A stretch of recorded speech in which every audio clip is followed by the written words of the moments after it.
Good morning, everybody. My name is Paul Rudensky. I'm the Senior Director for Education and Visitor Services at the Museum of Jewish Heritage, a living memorial to the Holocaust. I'm pleased to welcome all of you to our Chancellor's Day Professional Development Seminar, Fighting for Liberation East and West. This seminar is one of our many professional development programs for teachers, and we hope you will join us for our other programming as well.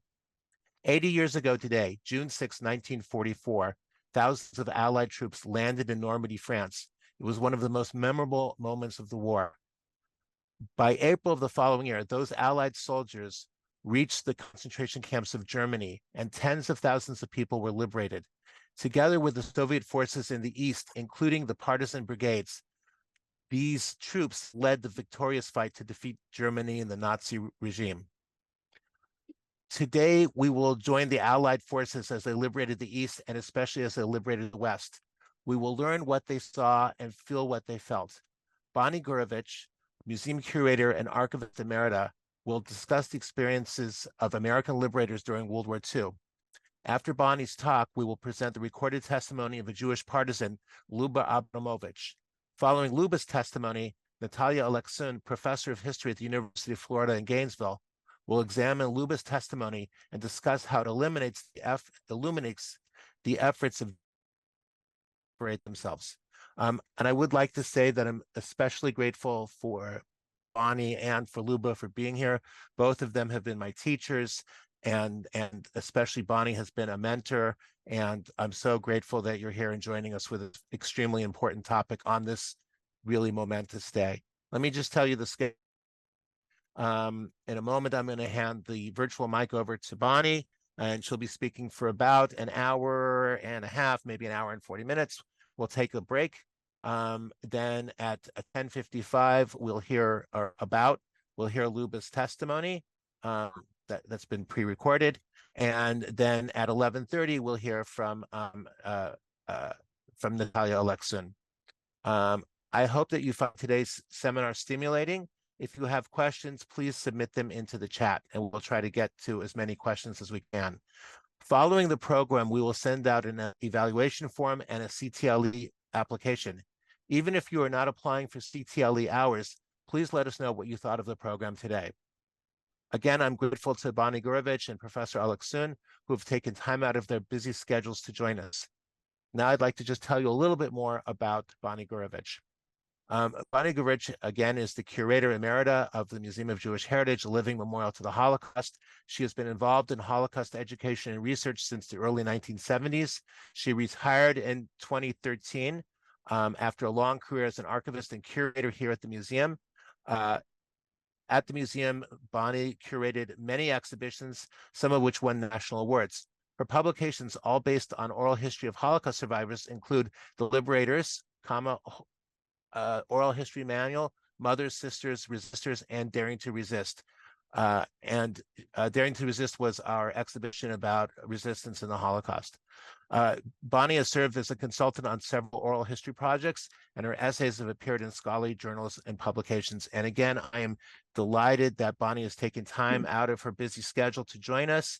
And without further ado, I'm pleased to hand the floor over to Bonnie. Thank you, Paul, for your very kind and generous introduction. Let's have the first slide, please. What you see here is the title on this map is called Germany Concentration Camps, June 1944. This is an OSS map, the Office of Strategic Services, which was a wartime intelligence agency of the United States and a predecessor to the Central Intelligence Agency, CIA. It was formed as an agency of the Joint Chiefs of Staff to coordinate espionage activities behind enemy lines of the United States Armed Forces. So this is what senior officers of the American Army would have had access to at D-Day, at the moment that they started their campaign in the occupied Europe. And as you can see, there were quite a few German concentration camps that are listed here. And some of the larger ones are highlighted that we did in order to highlight some of the ones that appeared in our exhibition. This does not, of course, include any concentration camps in Eastern Europe. But so the liberations of concentration camps actually began in Eastern Europe. Bonnie, I'm sorry, I apologize. May I interrupt you? Do you mind shutting off your Zoom on your computer? Just logging out of the Zoom on your computer? Because we have an echo, and I think that's why. Okay. Sorry about that. I'm leaving the meeting. But now you're perfect. You're perfect. Okay, great. So I'm just on my telephone now. Yeah, perfect. So the liberations of concentration camps actually begins in Eastern Europe, in Poland, where the Soviet forces encountered Maidanek near Lublin in Poland on July 23rd, 1944. That received no publicity at all in the United States. It might have been buried on an inside page of the larger newspapers, but very little attention was paid to that in the United States. And there are various reasons for that. Some are political and some are cultural, but any information and news coming out of the Soviet Union during World War II was looked at askance by the Americans. They considered most of it propaganda and really did not know what to believe and what not to believe. So the Soviets knew just as little about the concentration camps as the Americans, which means next to nothing. They really had no idea what they were going to encounter. And between July of 1944 and the end of January 1945, in those 6 months, the Russians liberated any number of small concentration camps, small and then larger concentration camps in Eastern Europe, in Poland, and the eastern part of Germany. And there was very little information that came out of those events. The Russians, when they came to the concentration camps, they were not prepared for what they saw, just as the Americans were not prepared. And the way they coped with it was to repatriate the living survivors. They interviewed the survivors, had to line up in front of a Russian officer and say where they were from, and they were divided into various groups and put on trucks and sent back to where they came from. Those who were not physically capable of returning to where they came from were assisted in a small way with medical attention, and they were told to find resources in the local area where they were liberated. The Russians, as far as I know, did not set up camps for displaced persons, and they were just allowed to go free without many resources offered to them. The American army was equipped in many better ways than the Russian army, not only logistically and with military equipment, but they also traveled with commissaries, with portable showers, with medical field hospitals, and more permanent medical facilities. So when the Americans came to a concentration camp, once they overcame their initial shock and decided to use American Army resources to take care of survivors, the reaction was fairly different. First, we're going to see a video of the encounter of American troops with concentration camps.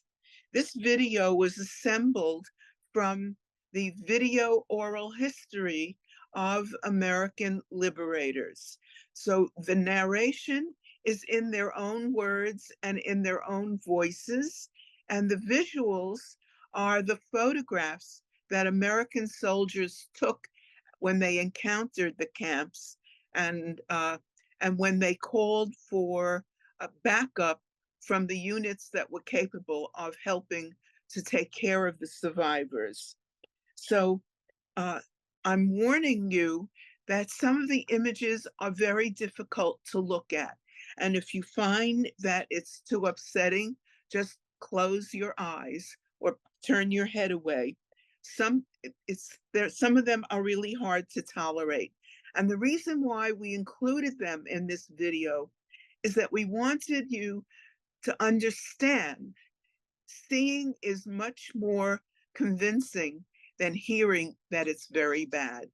If you see it, you get a little taste, a little sense of what it must have been like. We could not show you odors, smells. We could not show you the audio of what these people photographed, but you will understand the shock and the horror of what they saw. So let's start the video now. It's called Encountering the Camps.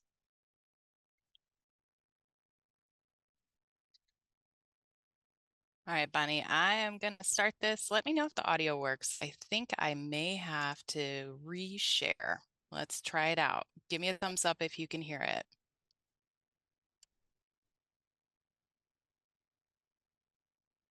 Can you hear it or no? No. Okay. I am going to go ahead and stop sharing and reshare.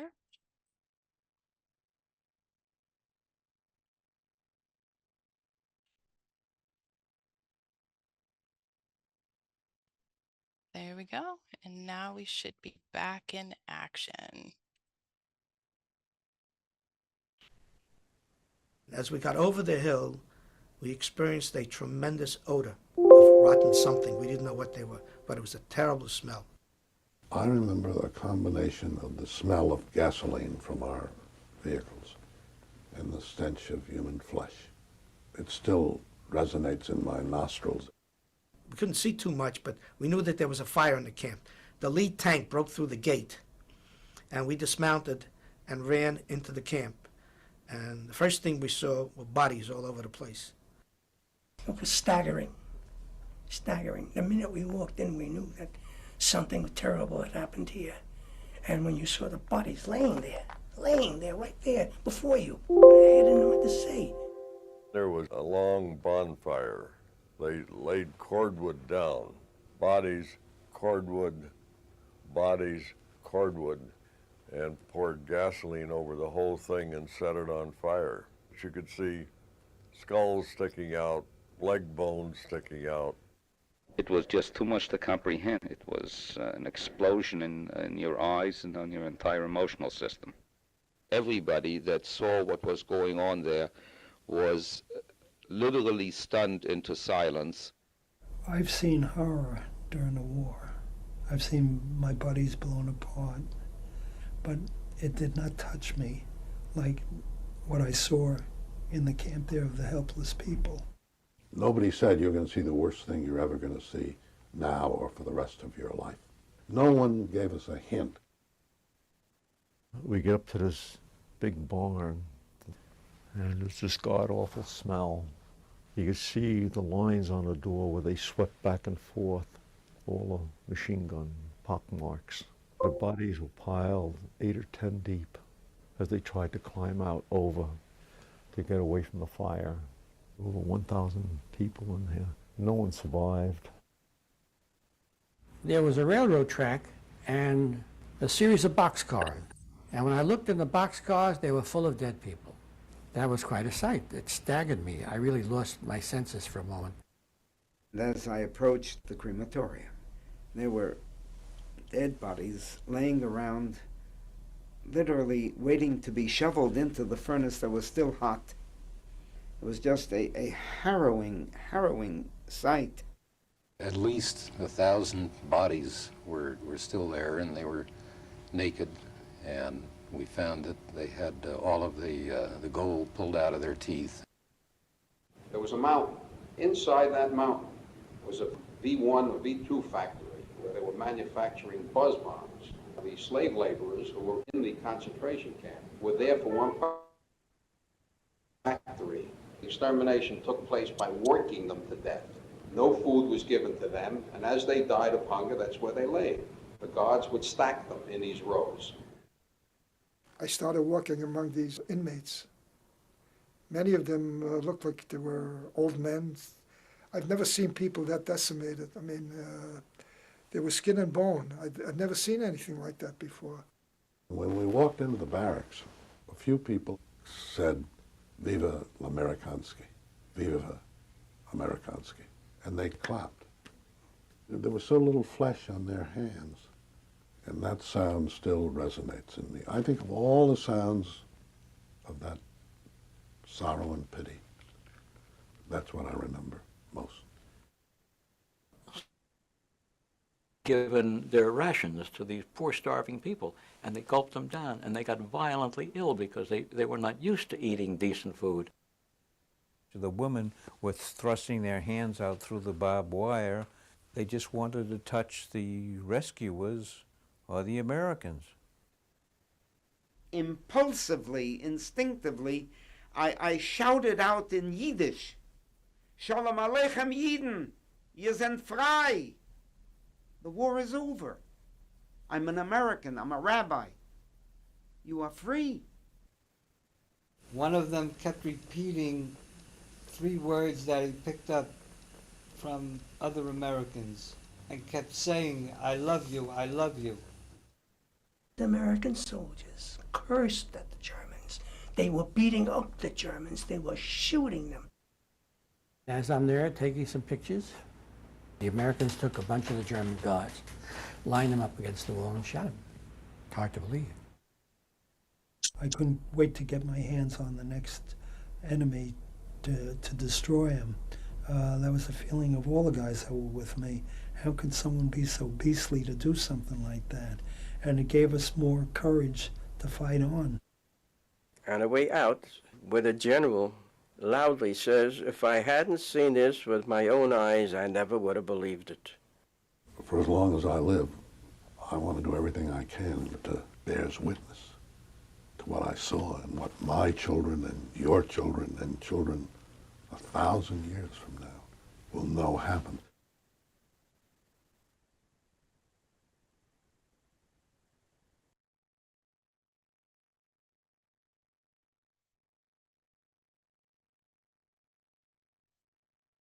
So you've just seen what the GIs, what the American soldiers saw. Can everybody hear me now?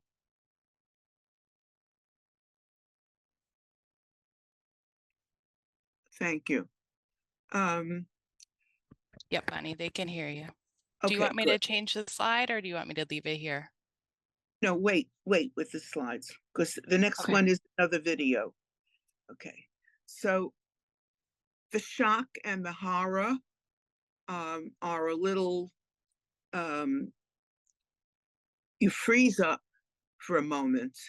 You just don't know how to handle it.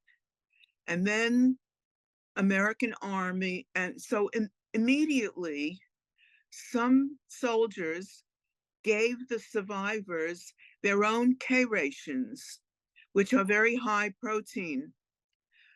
And that was a disaster because people who are starved and emaciated like that cannot digest high protein, high fat food. So people ate that and died immediately. And the Americans quickly gave an order not to feed any survivors, but they waited until their own food units came, their own supply units came, and started feeding them the kind of gradual refeeding that you do after starvation. The British had quite the same problem when they liberated Bergen-Belsen in April of 1945. And they called in a unit from India that had experience feeding starvation victims. And so they started feeding them very gradually with liquids and then semi-liquids like cereals and soups. And gradually, over a period of a few weeks, they were able to bring them up to tolerating a normal diet.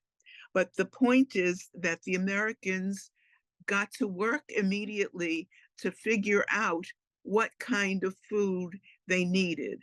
And then the survivors were fed a similar amount of calories to what a normal diet should contain. In addition to food, as you could see in the slides, they needed clothing. That first, and even before the clothing, they needed to be washed.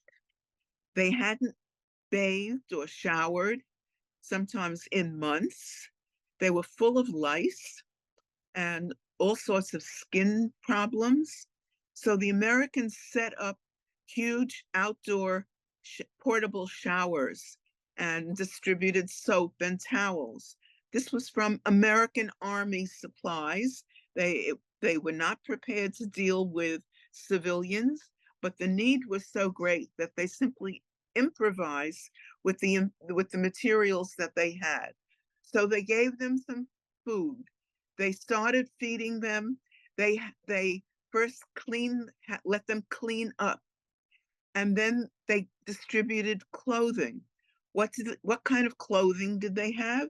Well, the American Army travels with clothing, with American Army uniforms. So the first kind of clothing that they distributed was American Army uniforms. And then they discovered that they couldn't distinguish between male survivors and American soldiers. So the order came out that they're only allowed to distribute one piece of a uniform to each survivor. So it would be either trousers or a shirt at the beginning.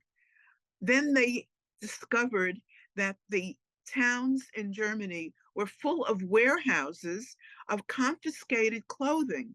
So they opened the warehouses to the survivors and let them choose civilian clothing.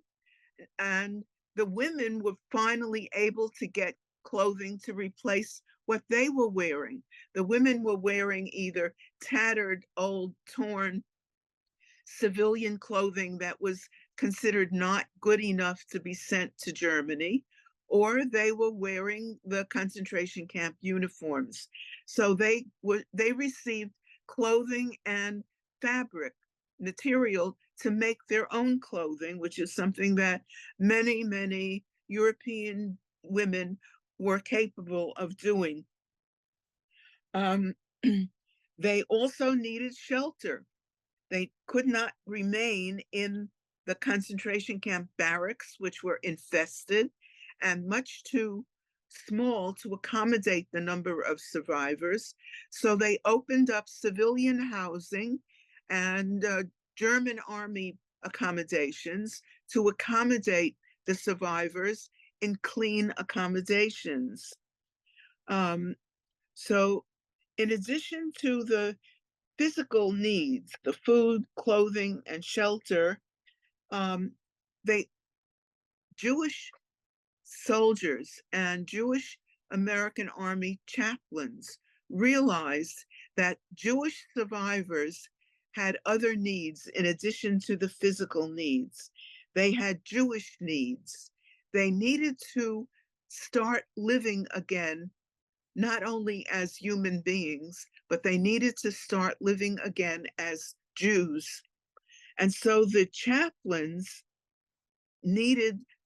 understood what those needs were. And just as you heard in the video, you heard Rabbi Herschel Schachter speak to them in Yiddish. Those chaplains who knew Yiddish, and not all of them did, but those who did, communicated with them in Yiddish so that the survivors understood that here was someone who could understand them a little bit, who could speak to their Jewish needs and try to address them. Now, American chaplains were of many, many denominations. There were, and different religions, Jewish, Catholic, and Protestant in World War II. And all chaplains were trained to minister to all faiths. So a Jewish chaplain was supposed to be able to provide services for non-Jewish non-Jewish servicemen and women, and vice versa. Non-Jewish chaplains were supposed to minister to Jewish servicemen and women, and they were given supplies by the Jewish Welfare Board in order to fulfill those needs.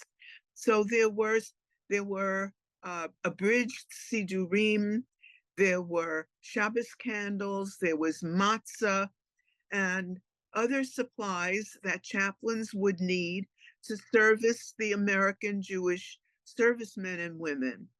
The chaplains had that material, and they also had the sensitivity to understand what Jewish survivors need upon liberation. In the next video that you're going to see, you will see Chaplain David Max Eichhorn from Texas. He was a Reform rabbi, and he came into Dachau even before the war ended, but Dachau was liberated at the end of April.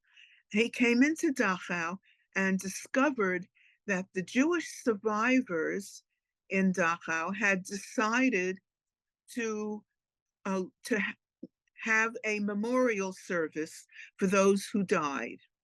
However, the Dachau Survivors Committee, which was composed of non-Jewish survivors of Dachau, that committee refused to let the Jewish survivors use the big social hall, which was the cinema, the movie theater for the SS. So the Jewish committee decided that they would conduct their memorial service on a very small scale in the laundry building. When Eichhorn got to Dachau and discovered that there was a very strong objection by the non-Jewish survivors committee, which was much larger and had semi-official status in the camp. When he discovered what the plan was, he vetoed that plan. He said, "Oh no, it's going to be an American Army event." He invited the Signal Corps, the photography unit of the American Army, to film it, and he moved it back to the cinema. It's called Kino in German, and you might see that. So the survivors came to the Kino, to the cinema, and American Army soldiers joined them for this service and also stood watch. We are going to see an outdoor service that was conducted first because the photography unit did not have indoor filming equipment. Those of you who remember cameras before color film and indoor filming understand that you used to be able to take photographs only outdoors, and of course the film was only black and white. So we will see the video of that very first memorial service held by Jewish survivors with American Army protection, and you will see some you'll see American soldiers encircling the group of survivors for their own protection. And further on in the presentation, you might see a large photograph of an indoor service, which happened a little later. So the service, the prayers included in this service, and this is an abridged version of the original Signal Corps photography, which was took only about an hour. So this is a very brief excerpt from that service, and it includes 3 prayers. Those of you who can recognize the prayers, please pay attention to what they are, and we'll talk further at the end about what those prayers meant for the survivors. So let's start the Dachau services, and that is the American Signal Corps official film footage. All right, Bonnie, and I just want to note I've got volume turned up as high as I can on Zoom and my computer over here, as well as the PowerPoint. So if folks have a little trouble hearing, like... No, I think this one, the volume is much better because it's professionally filmed. All right, here we go.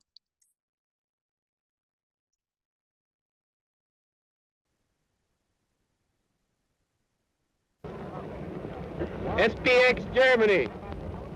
Dachau prison camp, Jewish service, first held.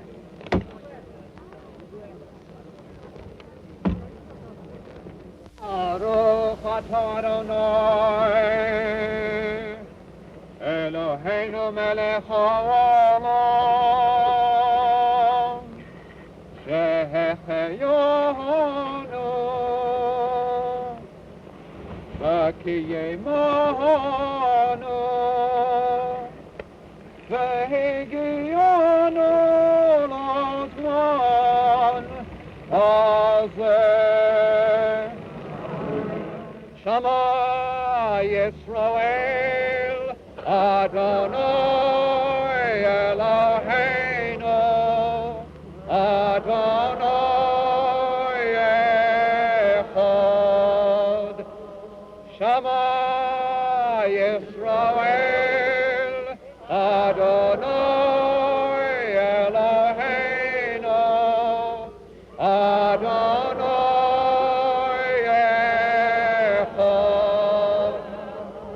Echad Eloheinu Gadol Adonenu Kadosh Shama. Echad Eloheinu Gadol Adonenu Kadosh Shama.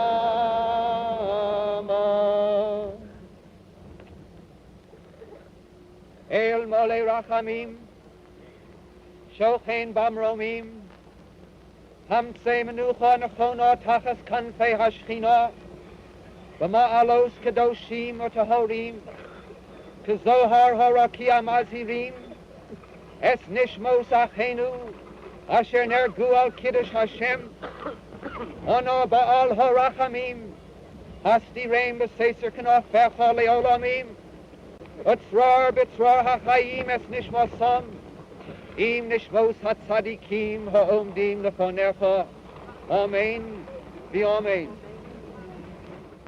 Today I come to you in a dual capacity, as a soldier in the American Army and as a representative of the Jewish community of America.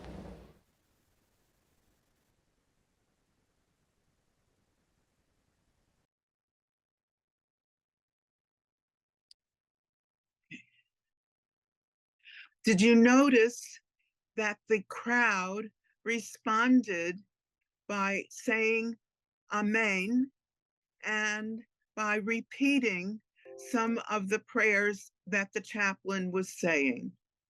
Those repeats are done in the synagogue, where the cantor says the prayer first and the community repeats after them. Imagine what it might have meant to Jewish survivors who had been deprived of expressing their Jewish identity and religion for 4, 5, 6 years or more, and suddenly to be able to express their Jewish identity and Jewish communication with God. Let's talk about the prayers that he included. The first prayer is called Shehecheyanu. It's thanking God. It's a blessing that thanks God for keeping people alive until this particular moment. That is the most appropriate response to the fact that they had survived, that they were finally alive again. The second prayer that was included was Shema, Shema Yisrael. That is the basic affirmation of monotheistic belief in one God. And that Shema is part of the Jewish morning, afternoon, and evening prayers that are said every single day. It's generally the first prayer that a child learns at home to say at night before he goes to sleep. So this is a prayer that every Jew knew from childhood, and it revived their sense of assertion of being Jewish, of we believe in God, in the one God. And the third prayer that he included was a memorial prayer. It's Yizkor. It's remembering those, asking God to remember those who died. And so the three elements of healing for Jews are included in this service. It's the thanking God for keeping us alive to this moment, asserting our Jewishness, that we are still Jews, we still believe in the one God, and we take this moment to remember those who died and to ask God to keep them close to him in heaven. So addressing Jewish needs was something that was particularly important and particularly apparent for the Jewish chaplains and for Jewish American servicemen and women. And we find throughout their interviews that many American Jewish soldiers paid special attention to Jewish needs as they interacted with survivors. But then there was another kind of need also. There was, let's have the next slide, please. Those who were too sick and had to be hospitalized immediately, no, good, okay, were taken to American evacuation hospitals. Remember the TV program MASH? MASH is a much later iteration of an evacuation hospital. Wounded soldiers who cannot tolerate a longer trip to a stationary hospital were taken to The closest medical facility, which is called an evacuation hospital, which is usually in a tent, very close to the front lines. And there they are given emergency medical treatment until they are stable enough to move to a more stable hospital setting. Jack Pinto was in terrible condition. He was in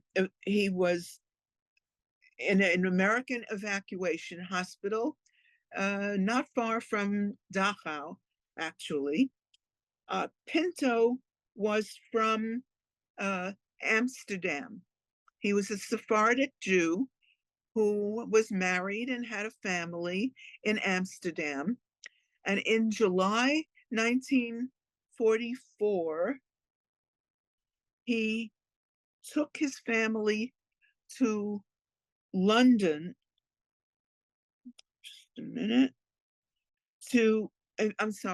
in the summer of 1939, he took his family to London to visit his mother who lived there because she was very ill and it was not clear that she would survive very long.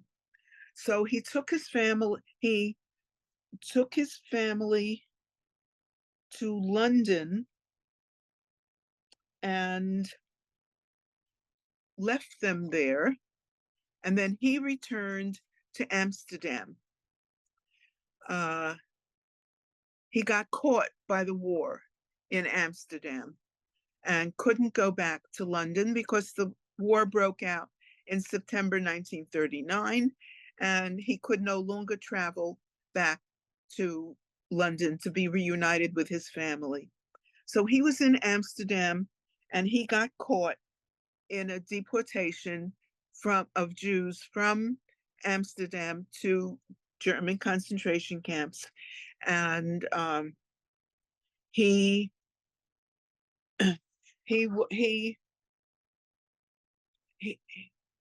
was liberated by the Americans.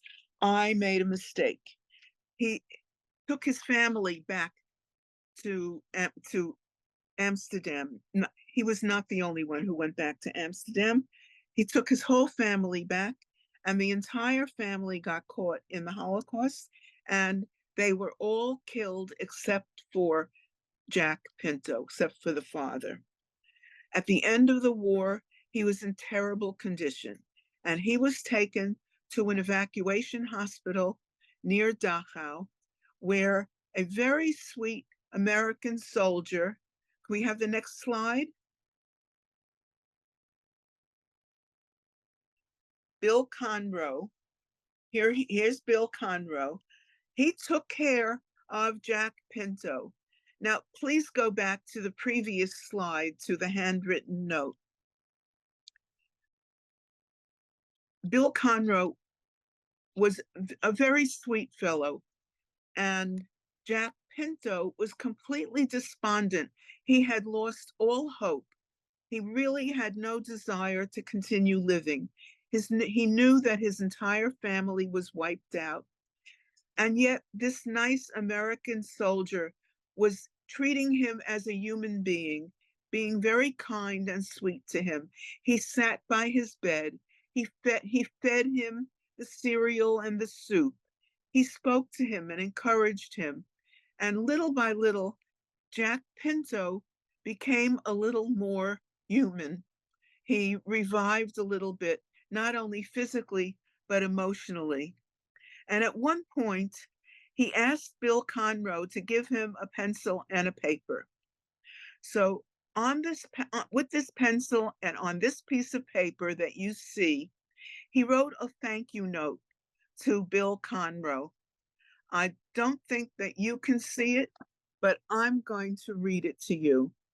I thank the U.S. Army for saving my life.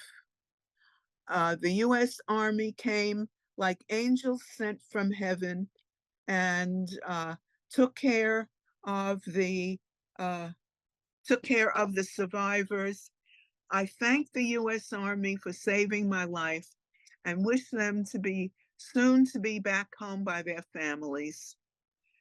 So this note was given to Bill Conroe, and many years ago, maybe 30 years ago, he gave it to the museum, and it has often been on display. But there's a corollary to this very sweet, wonderful story.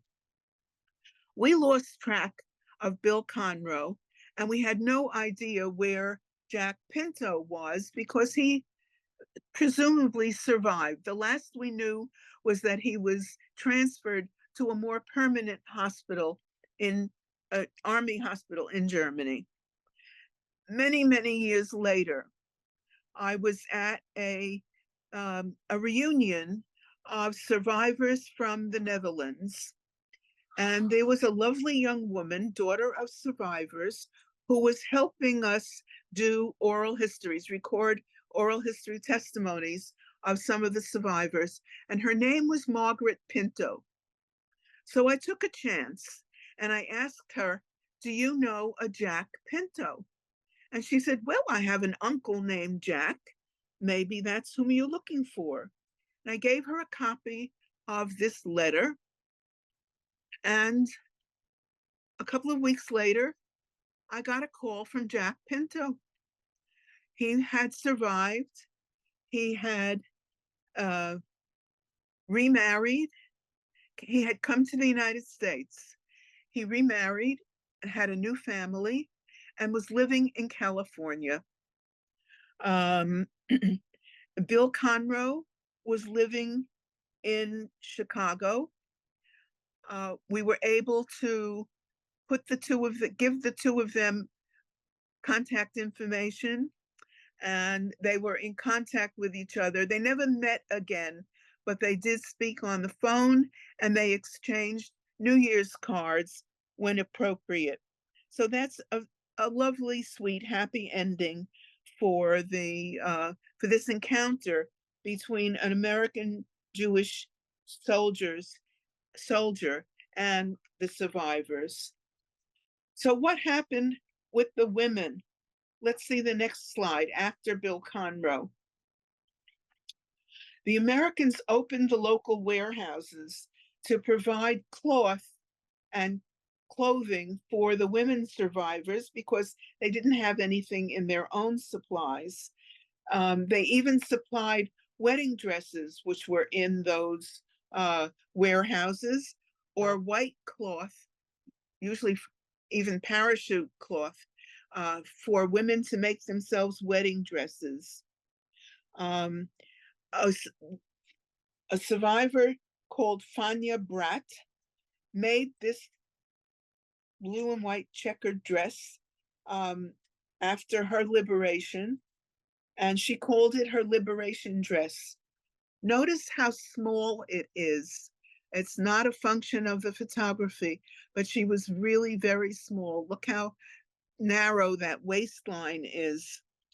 Fania wore this on her liberation, the anniversary of her liberation, and she wore it on Passover, which was the Jewish holiday of liberation.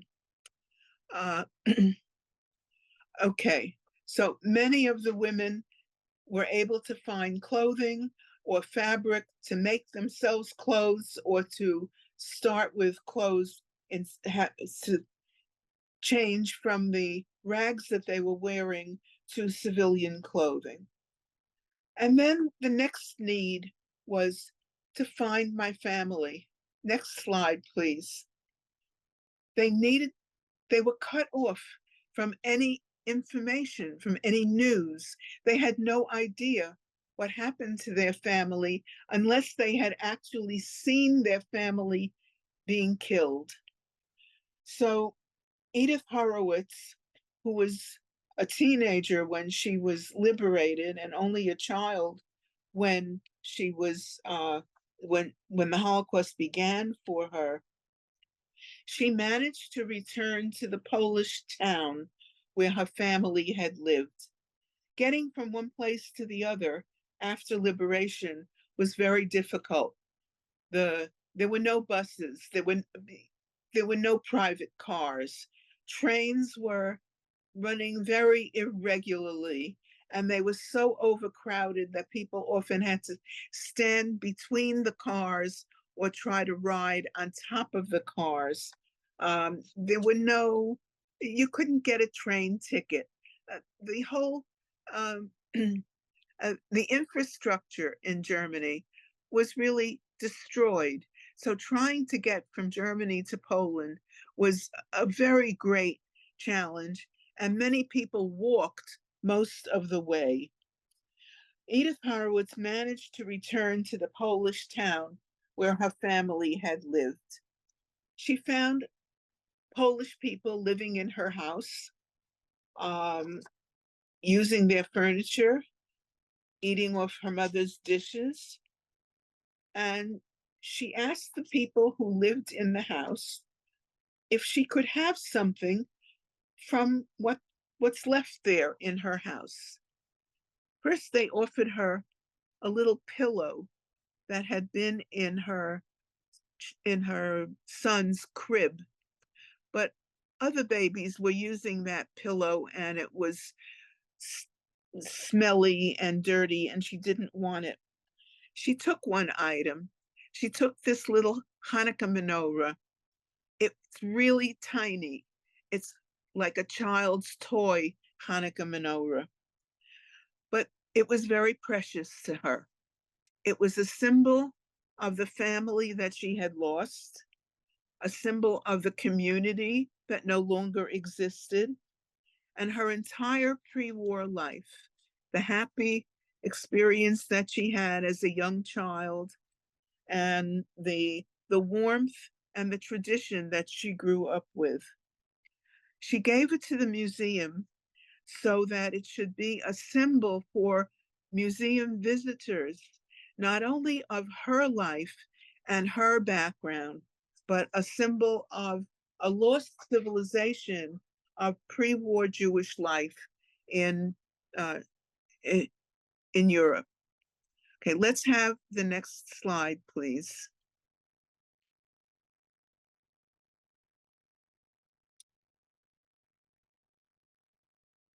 Okay. The people who survived, Jewish survivors, were generally young adults in their teens and possibly in their 20s. The children were killed immediately. Very, very few Jewish children survived in Germany, in the concentration camps. Those who survived generally came from the refugees who had found refuge in the eastern provinces of the Soviet Union. Those survivors in their teens and in their 20s who had no families, they had no communities, and so they wanted to create a sense of Jewish community and Jewish family. And there was an explosion of marriages in the displaced persons camps while people were waiting for a place to go. There were limited immigration possibilities because countries had quotas for immigration. There was no such allowance for Holocaust survivors. Everyone was considered an immigrant who wanted to immigrate to particular countries, and the possibilities for immigration were very, very limited.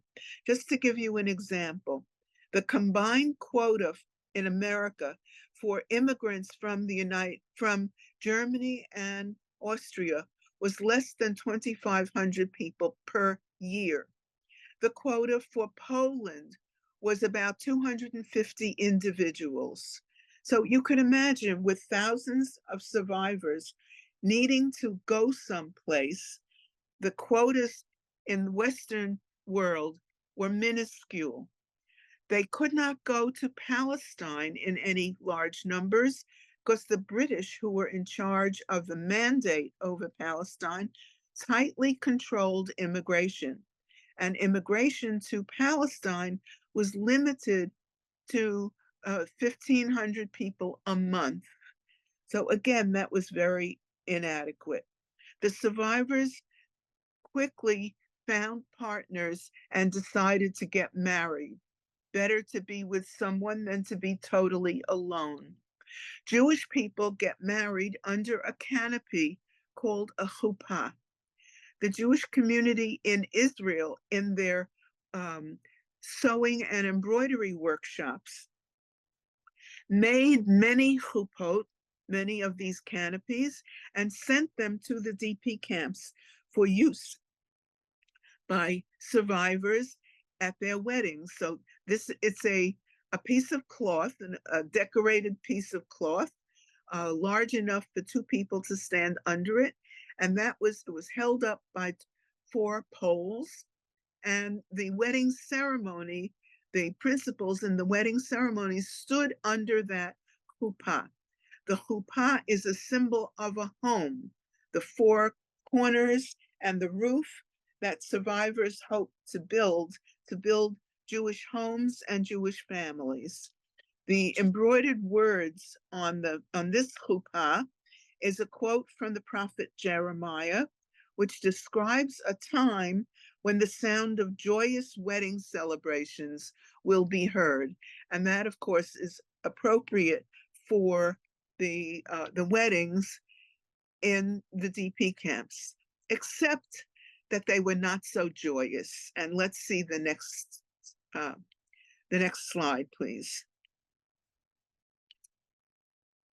Okay, this is a picture of a wedding meal. Now, we are accustomed to wedding meals having many, many people, 2 families coming together, friends and families coming together, large groups of people, and it's very joyous. Look at the faces on these people. There's the bride and the groom, and the couple that stood up for them in place of their parents under the wedding canopy. They're raising glasses for a toast, but do they look very happy? They look like they're trying to be happy. And that's what it was. They tried to be happy because they were starting a new beginning, because they planned to start a Jewish family.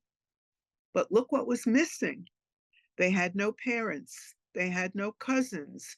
They had no friends, no family. Friends were from who they met in the DP camp, or if they were very lucky, a few people who had survived the camps with them.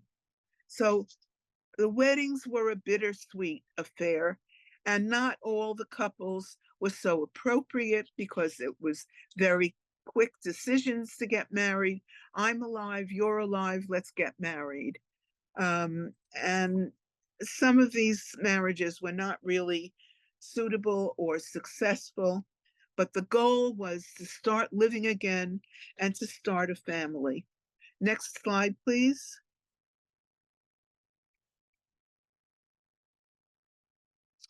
So after all these marriages, there was a baby boom in the displaced persons camps. The birth rate in the displaced persons camps was the highest in the Western world.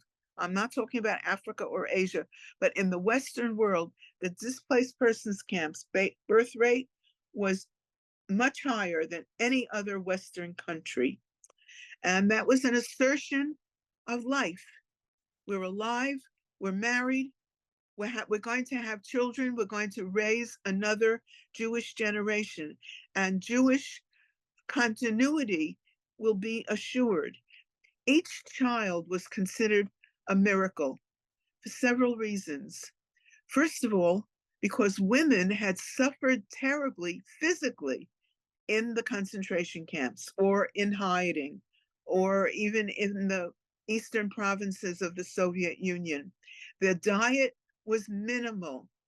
We know now that from inadequate diet, women will stop menstruating. And in the camps, women universally stop menstruating. So how do you get pregnant if you don't ovulate? That was a big challenge. Sometimes getting pregnant was a challenge, but the women who got to the DP camps were given adequate food and rest, and they began to live a more normal life. And so they began to ovulate and to menstruate. And so they did get pregnant. But for each woman, the baby who was born was a miracle. After what I went through, if I can produce a baby, that is just wonderful. It is a miracle from God. And so the children were given the best of the resources that were available in the displaced persons camps. They were given good diets. You see a doctor and several women looking at the babies. Women were trained as nurses and midwives in the concentration camps by survivor doctors to assist the women and to give prenatal care, and to and other women who had been teachers before or took training to become teachers, taught these children and provided them with the best resources that the DP camps and social services organizations who came to work in the DP camps, the best that can be provided for them. They were taught English and Hebrew and the language that they needed. They were given, they had regular classes for children with tests and report cards. In the museum, we have examples of report cards from DP camps. Musical instruments were ordered for them from the United States or from Palestine, wherever, and they had music activities. They had all sorts of workshops to teach not only the children, but the adults. The adult education in the DP camps was very important. Let's have the next slide. Because the education of teenagers and young people in the Holocaust was interrupted. That, remember, the German Jewish children were expelled from their schools. Education in schools during the Holocaust was interrupted. It was stopped. And even before that, Jewish children were expelled from public schools, even before German occupation. So educating the children was a top priority in the displaced persons camps. And they taught children all sorts of skills, but adults taught each other skills that would be useful for getting work and earning a living in the places of refuge that they would eventually reach. So here we see a spice box, a Havdalah box, that was made by Solomon Katz. He was a carpenter, and he made this spice box in the Hamburg displaced persons camp in Germany, and he taught other refugees how to make wooden carvings, to carve things out of wood that would be useful and decorative. He embellished this spice box with his initials and the name of the school and the United Nations team number that sponsored the school. So the first people who ran camps for displaced persons were the armies, the American Army and the British Army. But they quickly gave over the responsibility for displaced persons camps to an organization called United Nations Relief and Refugee Agency. And the United Nations sent out teams all over Europe to set up these camps and house and feed and educate the Holocaust survivors. That agency is called UNRWA, because it's a very long name. And that UNRWA is the UNRWA that now supports the Arab refugees in the various Arab countries.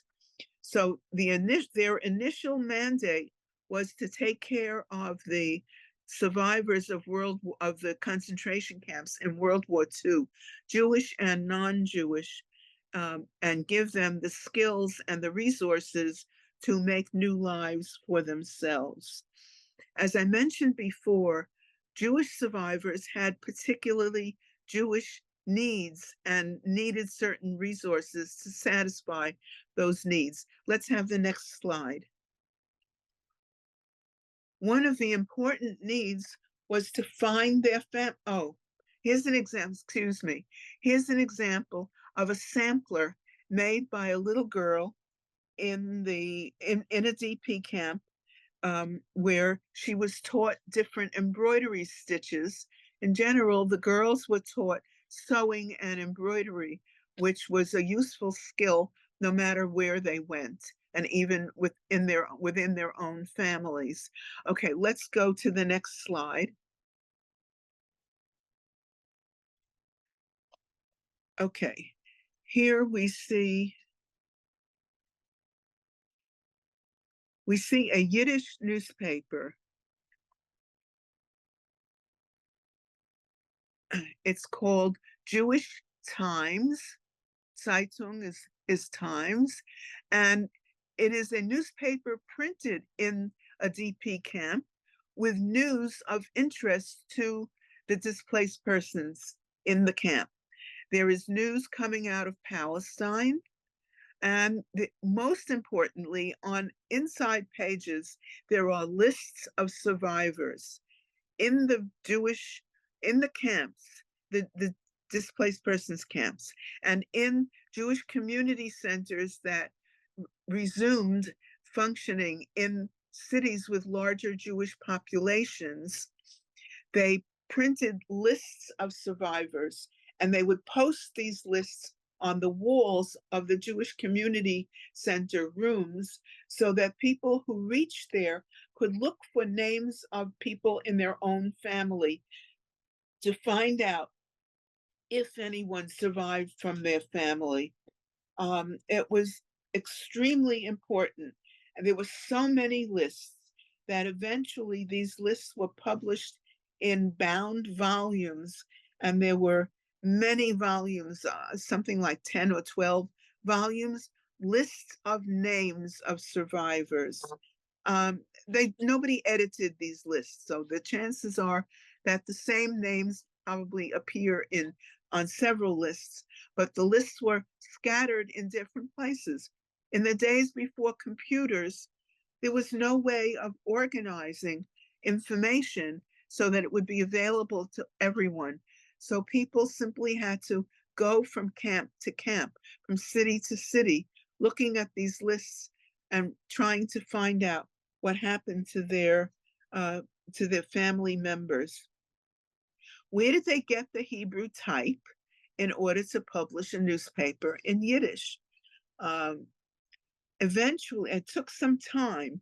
The earliest DP camp newspapers were published in Yiddish in Latin characters because they could not find Yiddish typeface. Eventually, they found Hebrew type and they started publishing Hebrew newspapers and Hebrew books for study, Bibles and rabbinic publications. There was even a Talmud that was published by the US Army for the use of Jews in the post-war Europe. The museum actually has a copy of that Talmud.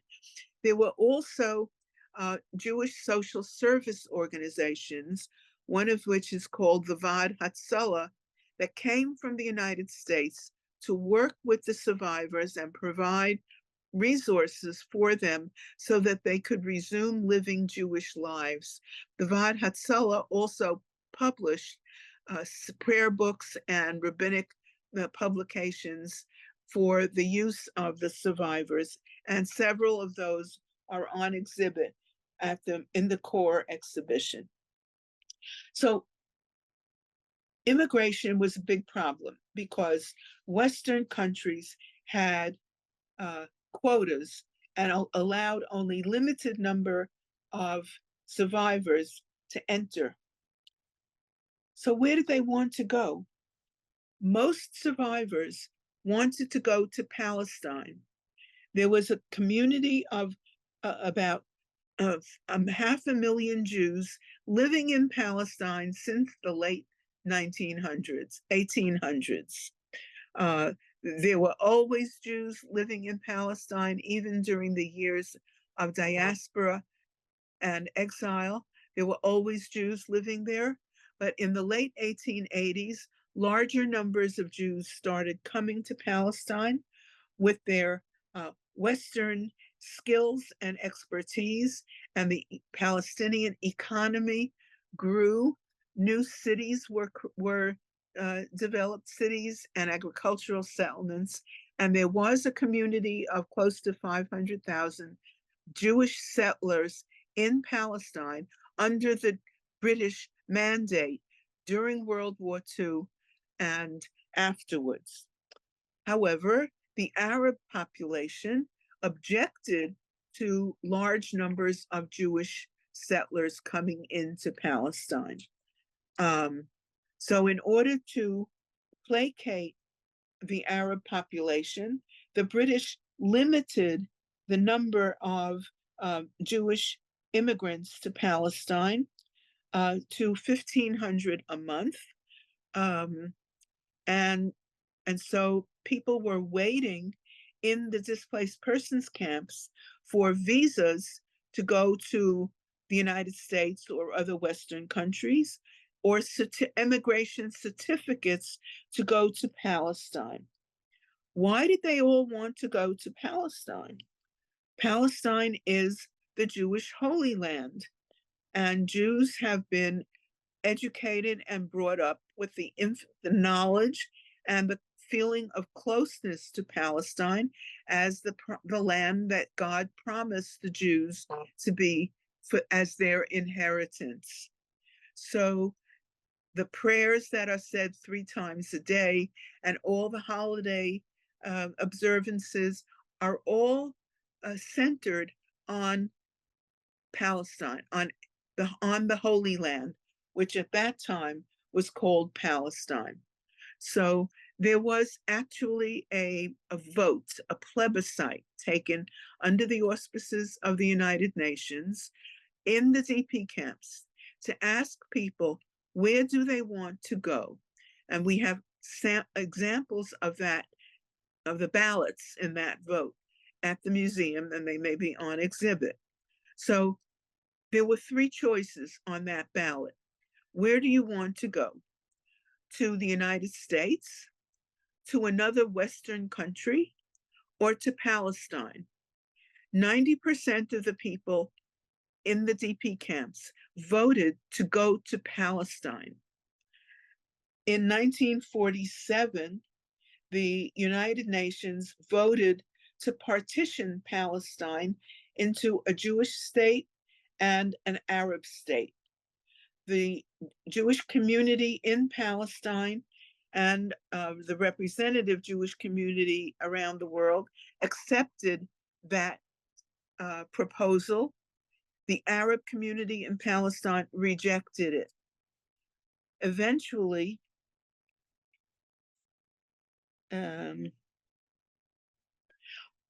so in 1947, the small immigration quota of 1,500 a month still was in force. After the Holocaust in May 1945, a movement grew in the DP camps, an illegal movement to emigrate to Palestine without legal immigration certificates. The Zionist movement, the World Zionist Movement, supported this movement, this effort, and they purchased boats and outfitted them to accommodate people, to bring them from Europe to the shore of Palestine. Now, it's a short distance. On a good day, with the right weather conditions, it's a matter of perhaps a day to cross the Mediterranean to get to the coast of what was then called Palestine. However, they had to smuggle into Palestine because they had no permission, they had no certificates to get in. So eventually, the British blockaded the coast of Palestine to prevent these boats from coming in. However, the boats did not stop, and some actually managed to evade the blockade, and most were intercepted by the British Navy, and the people were taken off these little boats and transferred to larger boats and taken to the island of Cyprus in the Mediterranean, not far from the coast of Palestine, and they were put into detention camps there. And very slowly, they were given certificates to get into Palestine legally. Of the 1,500 legal certificates, 750 were allotted to these detention camps, and 750 were allotted to the displaced persons camps. So some were able to go legally, and some were able to get on these illegal boats, and they got caught and they waited in Cyprus, and gradually they trickled into Palestine, except for those who managed to smuggle in. In May 1948, for many reasons, political and military and cultural, the British decided to give up the mandate, and they pulled their troops out of Palestine. The immigration quotas were abolished, and the camps in Cyprus were emptied within a few months. People were allowed to enter Palestine, and more immigrants were allowed to come from the DP camps into Palestine. That is a very intriguing and interesting story of how that small community in Palestine of less than 500,000 people accepted close to 2 million immigrants from the Holocaust into their community, accepted them, accommodated them, fed them, gave them medical attention, and integrated them into the Jewish community in Palestine. Next slide, please. Jewish community life flourished in the Cyprus camps. The Cyprus camps were established, excuse me, I'll get to that in a minute. Some survivors managed to get to the United States. If a close family member was in the United States already, their request for a visa for you was given priority. Aviva Blumberg and her mother were in a displaced persons camp. Mr. Blumberg, who was a journalist, had been posted to New York before the war. And he was stuck in New York, and his family was stuck in Europe. After the war, he requested to bring his wife and his daughter to the United States to be reunited with him. And this is the suitcase of Aviva Blumberg, who eventually was reunited with her father in New York. So family reunification was given priority in the American quota system. But those who went to Cyprus illegally managed to recreate, let's have the next slide, managed to recreate. So Jewish life developed in Cyprus. Cyprus was a very strange place. The camps, they had been army camps on Cyprus, British army camps. So some of you might remember American army camps, which used what was called Quonset huts. A Quonset hut was basically a huge tin can. And imagine a very large tin can with a long side sliced off, and invert that can on the ground, and you have a living space. So the Quonset huts were used as living space for the survivors who were brought to Cyprus. Imagine living in a tin can on the seashore with a sand floor that was made of sand. In the wintertime, a tin can gets very, very cold. In the summertime, you boil inside the can. So living conditions in Cyprus were pretty horrible. Here we see, and there was an artist who was making drawings of the scenes in a DP camp in Cyprus. And he's showing you a barber giving someone a shave and a haircut outside the door of the Quonset hut. So living conditions in Cyprus were very primitive, but they continued to have schools. They continued to have cultural life. They had showers and food, and gradually, at first, 750 people were allowed to leave every month, and then after 1948, when the state of Israel was established, the DP camps in Cyprus were gradually emptied. People were brought to Israel, and there they started new lives. Then I think this is the last slide, right? The post-liberation period was a difficult one for survivors and challenging also for the liberating soldiers. We left the story of the liberators back at the moment of liberation and a little bit afterwards when they helped to take care of the survivors.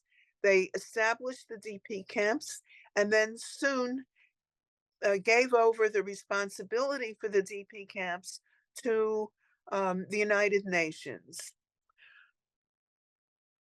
But what did the soldiers who encountered the camps or interacted with survivors, what was the effect on them of that startling and horrific experience of liberating the camps? Now we know about PTSD, post-traumatic stress syndrome. That was not known, not in World War I, not in World War II.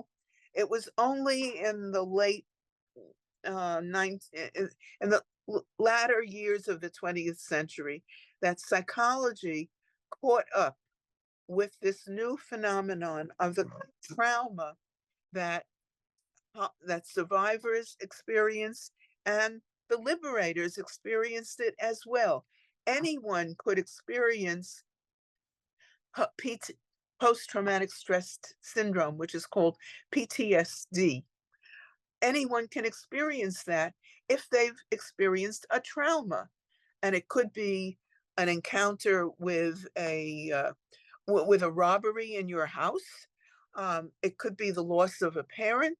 It could be a war situation, and they have recognized it since the Vietnam War, that it can affect anybody with any kind of a traumatic experience. Right after World War II, soldiers were finished their service in the army. They were discharged from the army, and then they were expected to resume civilian life. It was, some people managed, and some people had a lot of trouble doing that. Survivors were encouraged to forget about it. You're free now, move on with your life. And some managed to do that more or less, and some never did. The it was a tremendous challenge, both for Holocaust survivors and for the soldiers. Their lives had been interrupted. Their skills were either non-existent or interrupted. So people had to make new choices about how to continue their lives. And sometimes those choices were influenced by what they had experienced. I spoke with one non-Jewish liberator who said to me, after what he saw, he had to do something to help people. And so he became a Protestant minister. Others, many went into the helping professions, medical and psychological and education, because they felt they had to contribute something to the community. They had to start new lives again. They got married. There was a marriage boom in the United States, and new communities arose, like the Levittowns arose to accommodate the new families that were created by the returning soldiers. The American Congress passed the GI Bill, which gave these returning soldiers certain privileges and to compensate for the lack of opportunities that they had while they were in service in the American Army. They had new families to support. And survivors had to get settled in new countries with new languages and new ways of earning a living. The adjustments were huge. Some were more successful than others. There's a lot of psychological literature about that. But in general, they were always able to manage these challenges one way or another. Some didn't experience PTSD until much later in their lives. And we are very grateful for those who were able to speak about it at any point. We're grateful for those who were able to tell us about their experience. We appreciate that effort, the psychological and emotional effort that it cost them. And as a result, we now have many valuable archives of testimonies and artifacts and writings that remain as evidence for future generations. So these experiences should not be forgotten. So I hope you have seen that the interaction between the soldiers and the Americans was a very valuable and useful experience, and that it has had ramifications for future generations, and that the stories of these soldiers and survivors have a great deal for us to teach us. Thank you.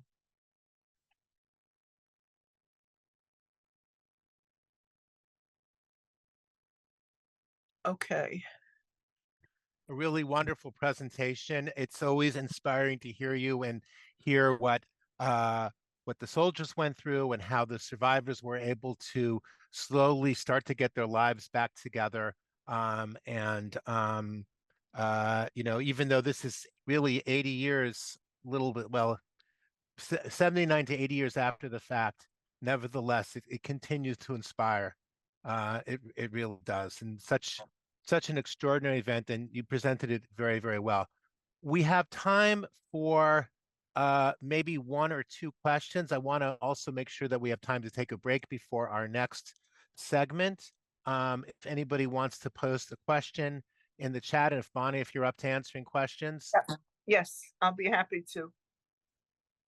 So let's see if there are any.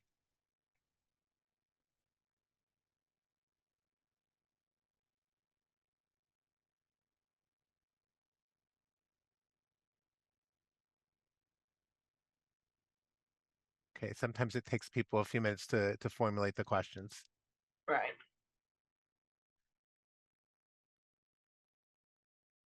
Send them to you. Okay, I see something in the chat about the number of survivors. Yeah. It's really an approximation. because nobody counted them. Many survivors also include those who left the eastern provinces of the Soviet Union and came to the American zone of occupation. And there are no numbers there. Perhaps Natalia has a better sense of how many there were, but there were more survivors who came from the eastern provinces than those who survived the camps in Germany and Poland. So these were people who, so in this number of 2 million, so you're including people who were in the Soviet Union. Yes. Maybe people who had not fled but had already started in the Soviet Union, right? Okay. The people who were refugees from the eastern provinces of the Soviet Union originally lived, many of them originally lived in occupied areas of Poland, even some from Lithuania, who found refuge from German occupation, first in the Soviet Union and then in the eastern provinces of the Soviet Union.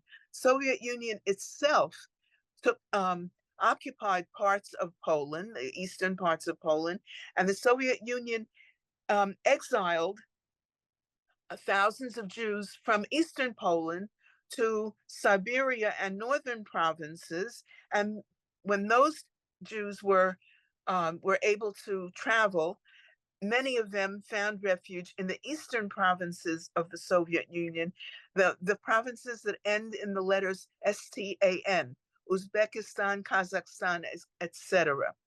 At the end of the war, many of those people left their places of refuge and found their way to the western, to Germany, to the American zone of occupation, in the hopes that they would be able to come to the United States or leave Europe for Palestine.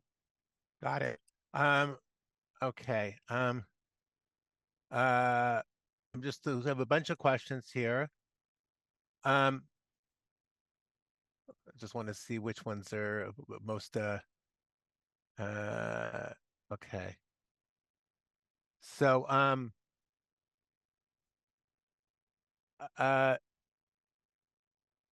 let me take a look here. Here's a question. I mean, I guess you mentioned this before. Maybe you could just reiterate the activities of the rabbis in the DP camps. Okay, so American chaplains were trained and had the responsibility to service all religions that were in the army. The Jewish religion was included in that. So when all chaplains encountered Jewish survivors, they were nice to them, they were kind to them, and they tried to provide the kinds of resources that they needed. Jewish chaplains, however, had additional sensitivities and skills to help the Jewish survivors. So the particular film that you saw was a Jewish chaplain who knew the Jewish prayers and could help set up this Jewish prayer service. A non-Jewish chaplain would often appoint a chaplain's assistant who was Jewish, who would have those skills. And sometimes it was the chaplain's assistant who got the resources and tried to provide them for the survivors. But the non-Jewish chaplains could not conduct Jewish prayers, but they could ask the Jewish chaplain assistant to do that in his place. Okay, thank you. I have a bunch of questions. I see that we're not going to be able to answer all of them, but those of questions that haven't been answered, if you can email Crystal and send them to her, then we'll be sure to try to get them to Bonnie. So one last question is, when did the U.S. and or its allies have intelligence about the concentration camps, which was reflected in the map that you showed in the beginning? So I guess the question is, when did the Allies have info about concentration camps? Almost immediately. There was always contact, clandestine contact between Europe and the Allies, the Polish government in exile, for example, that was situated in London, was in constant contact with the Polish underground, and they knew about concentration camps. The Americans were in touch with the British, so they had access for that information. Starting with, okay, I'm not going to give you a date, but certainly after Pearl Harbor and perhaps before, the Americans knew about concentration camps. They didn't know about gas chambers and mass murder until 1943, but there was suspicions about that. They knew that that Jews were dying, and they certainly knew about concentration camps before 1943. But in 1943, they got firsthand testimony from escapees of Auschwitz about gas chambers, mass murder, and the extent of the destruction of the Jewish communities in Europe. I forget exactly what the date was, but the Polish government in exile, in cooperation with British intelligence, sent Professor Jan Karski, who was a member of the Polish underground and a Polish nobleman, sent to London and to Washington, who he actually reached President Roosevelt.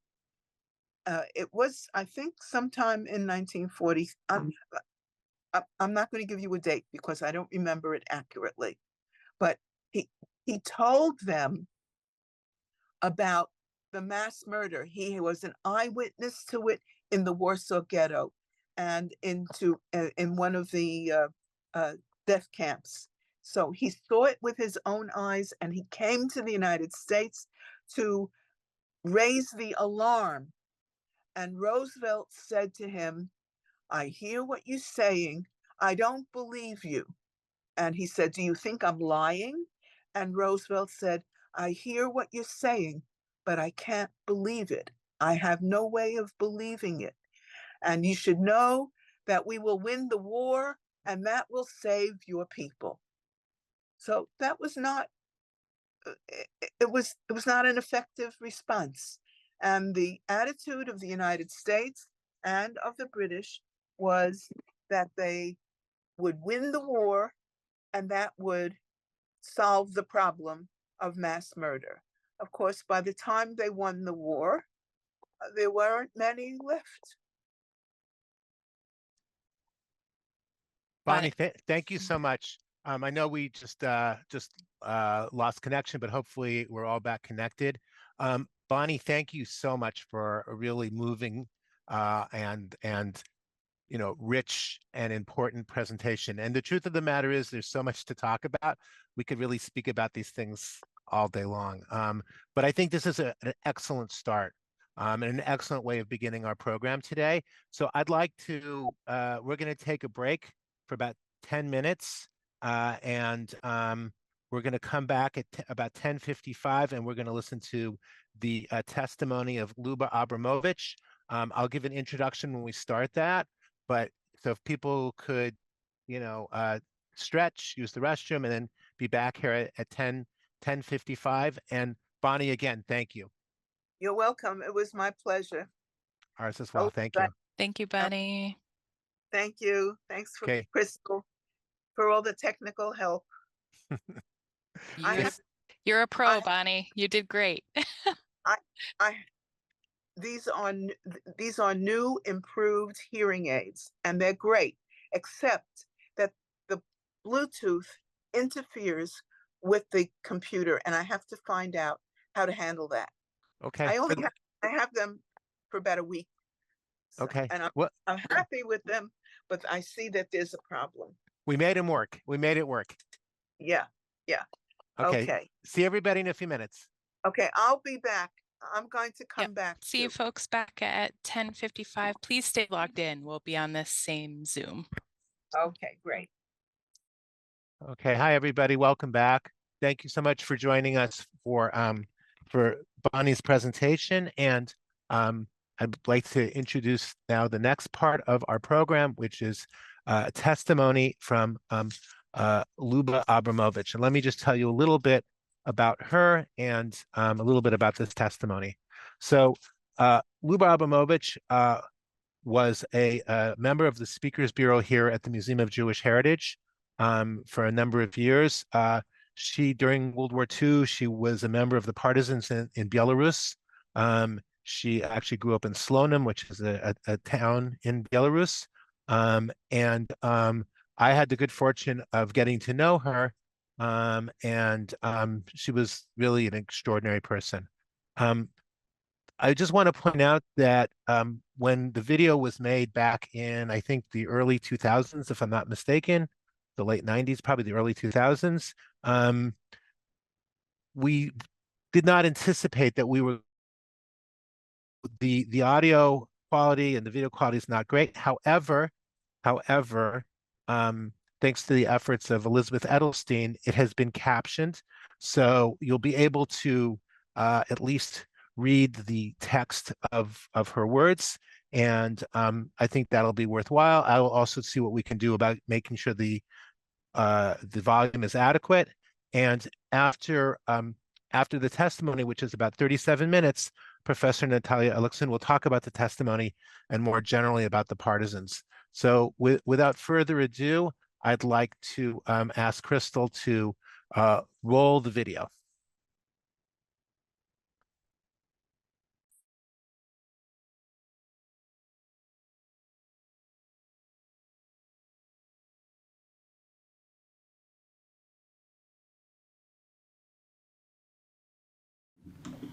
I'm a Holocaust survivor, and today I will tell you about my life during the World War II.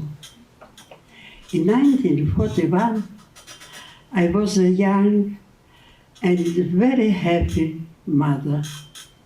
I lived with my child and husband together with my parents in a big, comfortable house with a big yard and a garden.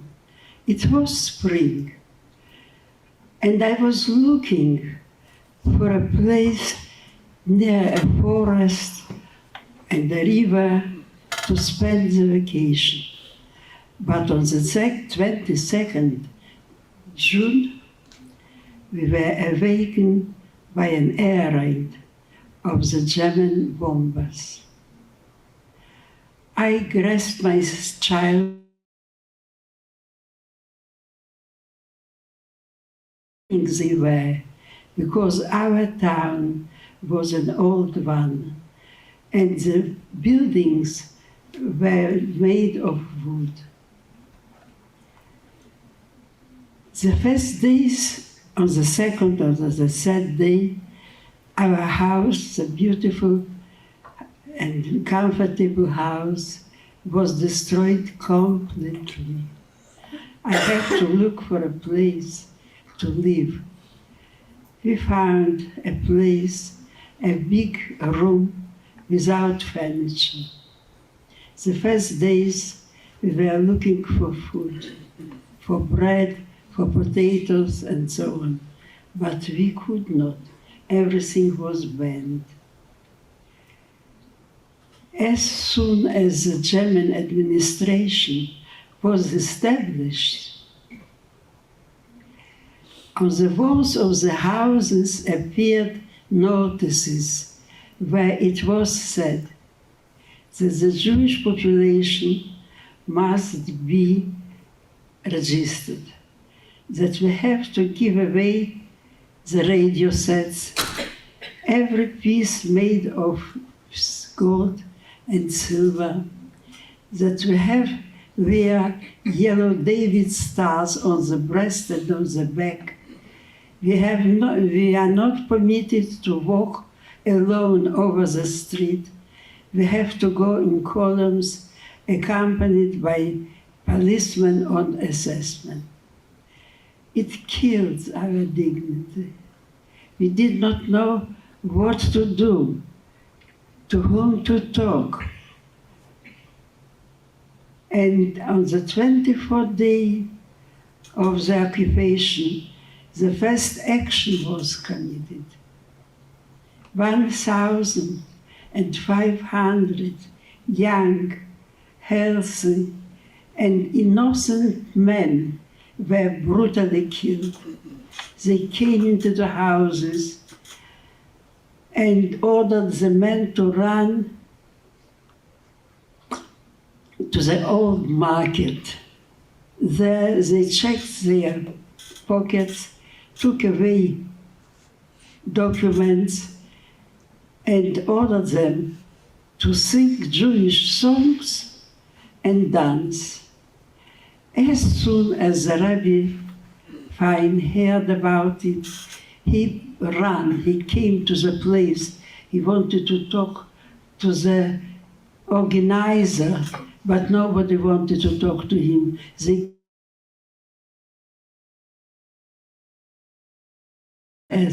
and told him, go together with the young men. Soon came tracts, and the men were loaded and driven away.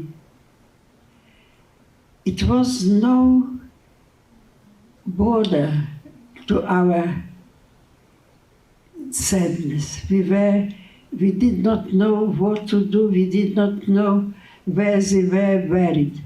The German gave us such an information that the young men are working in another town, and soon they will come back. But it was a lie. The peasants who were living not far from the forest, they returned that the whole day they were listening and they were hearing shooting. Among the young men was my husband, Lazar, and I remained with a small child, a son, 1 year and 2 months old. It was a terrible time. My parents could nothing do also. They were old men, old people.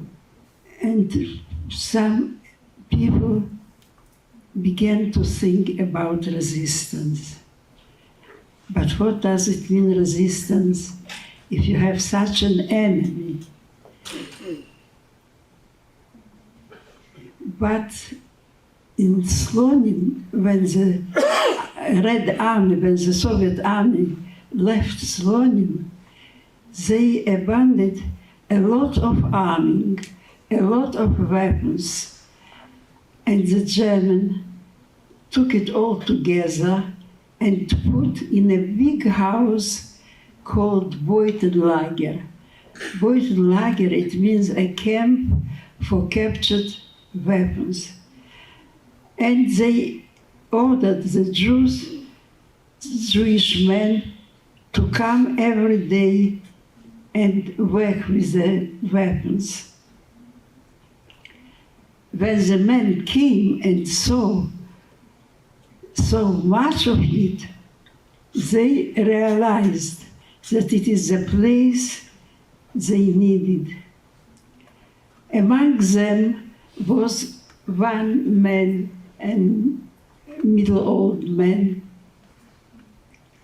a former communist who had some experience in conspiracy, and he organized them. 5 men in a cell, and one of the men was the head. It must be said that the rifles and the machine guns fixed by the Jewish men could be scarcely used by the invaders because small but very important parts were taken from them. And except that they were smuggling not ready for use weapons, but small parts. And that, in this case, the women were helping them. You know that women have more places to hide weapons than men. You know about it, yes? It passed 2-3 weeks, and when they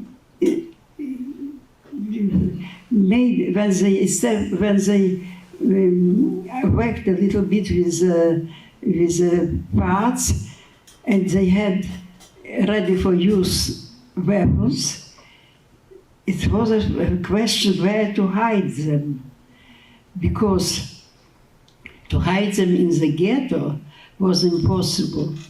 If you will not kill, but only wounded some German, the whole ghetto will be destroyed. So they decided to keep it in the houses of nützliche Juden.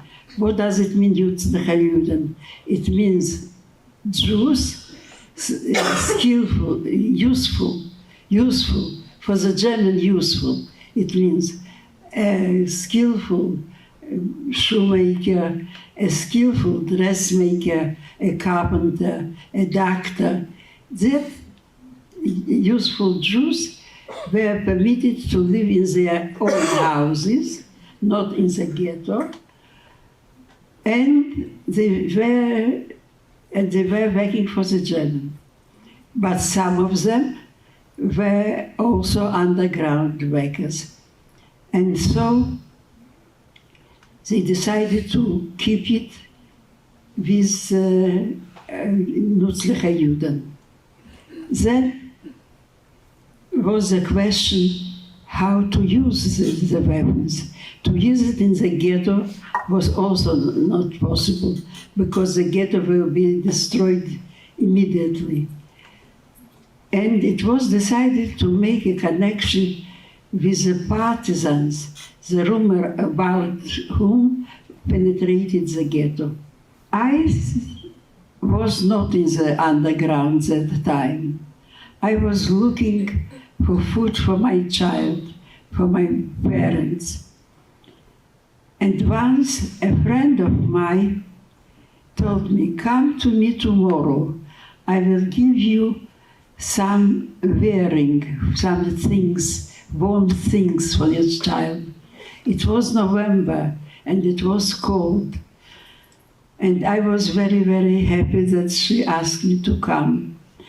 But she said, "I am working, and if I will not be at home, wait a little, I will come and give it to you."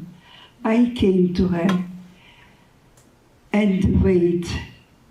And the days were short, and soon it becomes dark.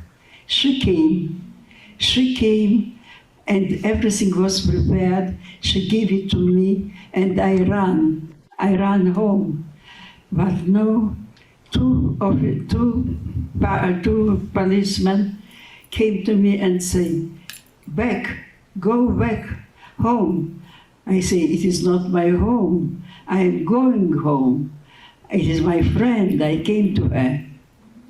"No, go home." I went. I wait some more time. I say, "I will go once more. Maybe there will be some other policemen and they will let me go." Nobody. I have to remain overnight with my friend. Tomorrow morning, I was also trying to go home, but it was not possible.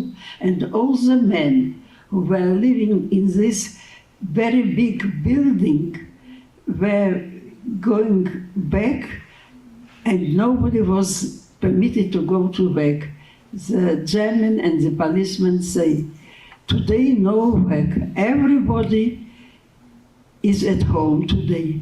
And everybody understood that something wrong is going on, and everybody hide. I was looking what was going on in the street. Old women, old men, if they were not running in the speed the German wanted, they were killed on the spot. Children, babies, in the arms of their mothers, if they were crying, were killed together with their mothers. When I saw that, I understood that the same maybe is with my son and my parents.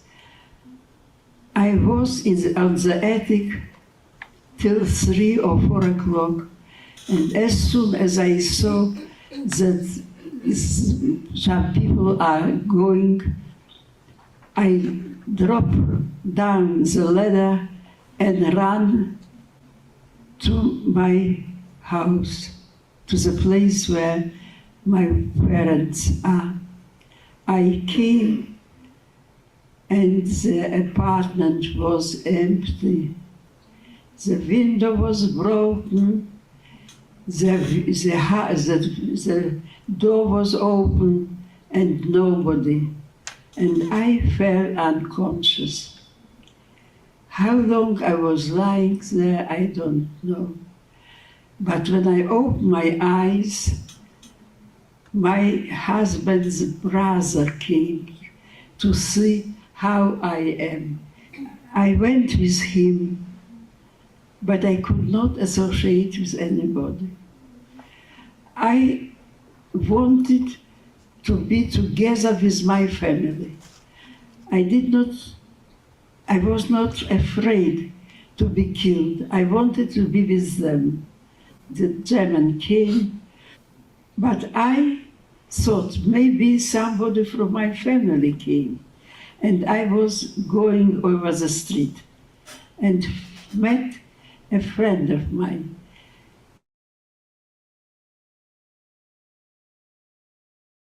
He said, "Oh, I am looking for you.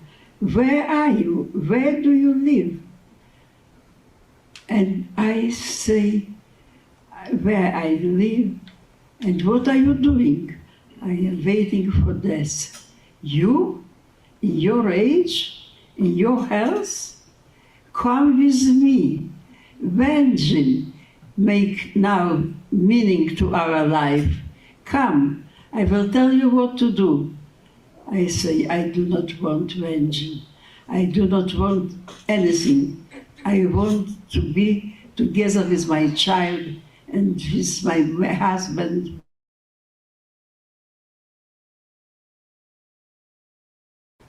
Understood that there is something wrong with me. And tomorrow morning, he came and he forced me to go together with him to the gendarmerie. What means gendarmerie, you know? It is police, the German police. The German police was looking that time for girls to clean bullets. The Soviet army, when they left, they wanted a lot of bullets, all kinds of bullets. And the girls have to clean them and put in boxes according to their size. And he said, "You will come, you will go every day, you will clean bullets, and then you will go home, you will bring me some." I say, "You brought me here, I will go today, but tomorrow I will not go today." I went, cleaned, and then I go home. And I brought him 3 bullets. He came in the evening and said, "You brought me?"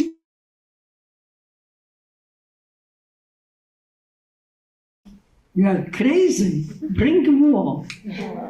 And I tomorrow go and brought 5. And he said, no, I don't know, I need more. So I decided.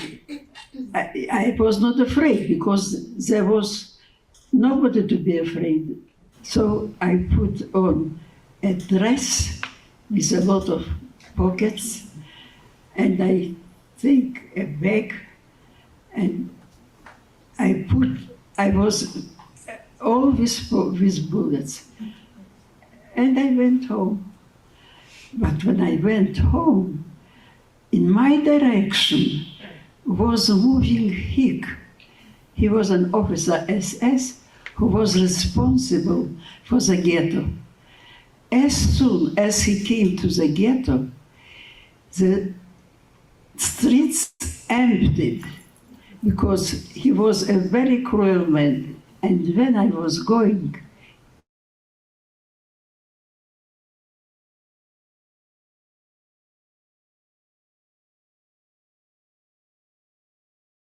but I did not stop me. And I came safe home. And I put it on, everything on the bed. It was a mountain of bullets. And when he came in the evening, he said, oh, now you understood. That you have to do it for the first time. But I tell him, now, together with the bullets, take me, because I understand my brain wanted to be killed, but my body not. I was so afraid as I saw Hick that I know that I am afraid to die. And if I will not die, then I will fight. And I became a member of a cell. In the cell, the head of the cell was Nathan Liker. He was an engineer. And in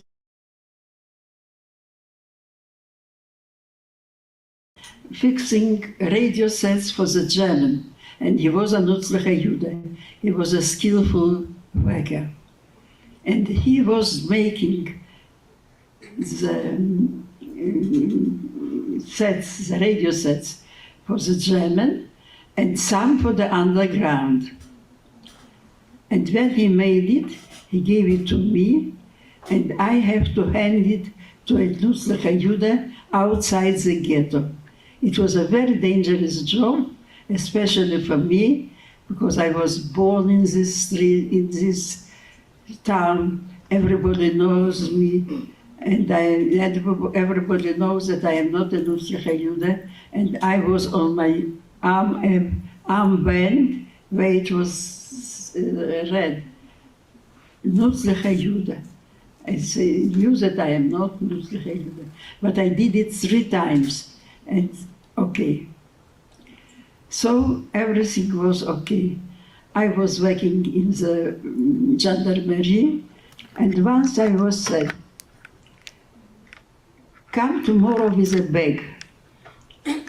There are grenades. Good, I came with a bag, but I took a lot of very dirty underwear, women underwear, very dirty. They gave me the grenades. I covered it with dirty underwear and come with a column to the ghetto. As soon as I come, I see that there are a lot of SS today and policemen, and they ordered everybody to show what is in the pockets, what is in the bags, and I am with a bag with grenades. They saw me, I cannot go back, and I had nowhere to go back. And I cannot go forward, because it means that It is death on the spot. I don't know from where it came. I don't know what it was with me, but I came to the gate. I opened the bag and say to the German, "Excuse me, please, for the dirty wearing." He struck me with I have here a mark. And blood was running, and said, I don't know how to say it in English, but they said, "Go away, dirty Jew." My legs did not want to move, but I moved, came to the toilet, left the bag with the grenades, and another man from our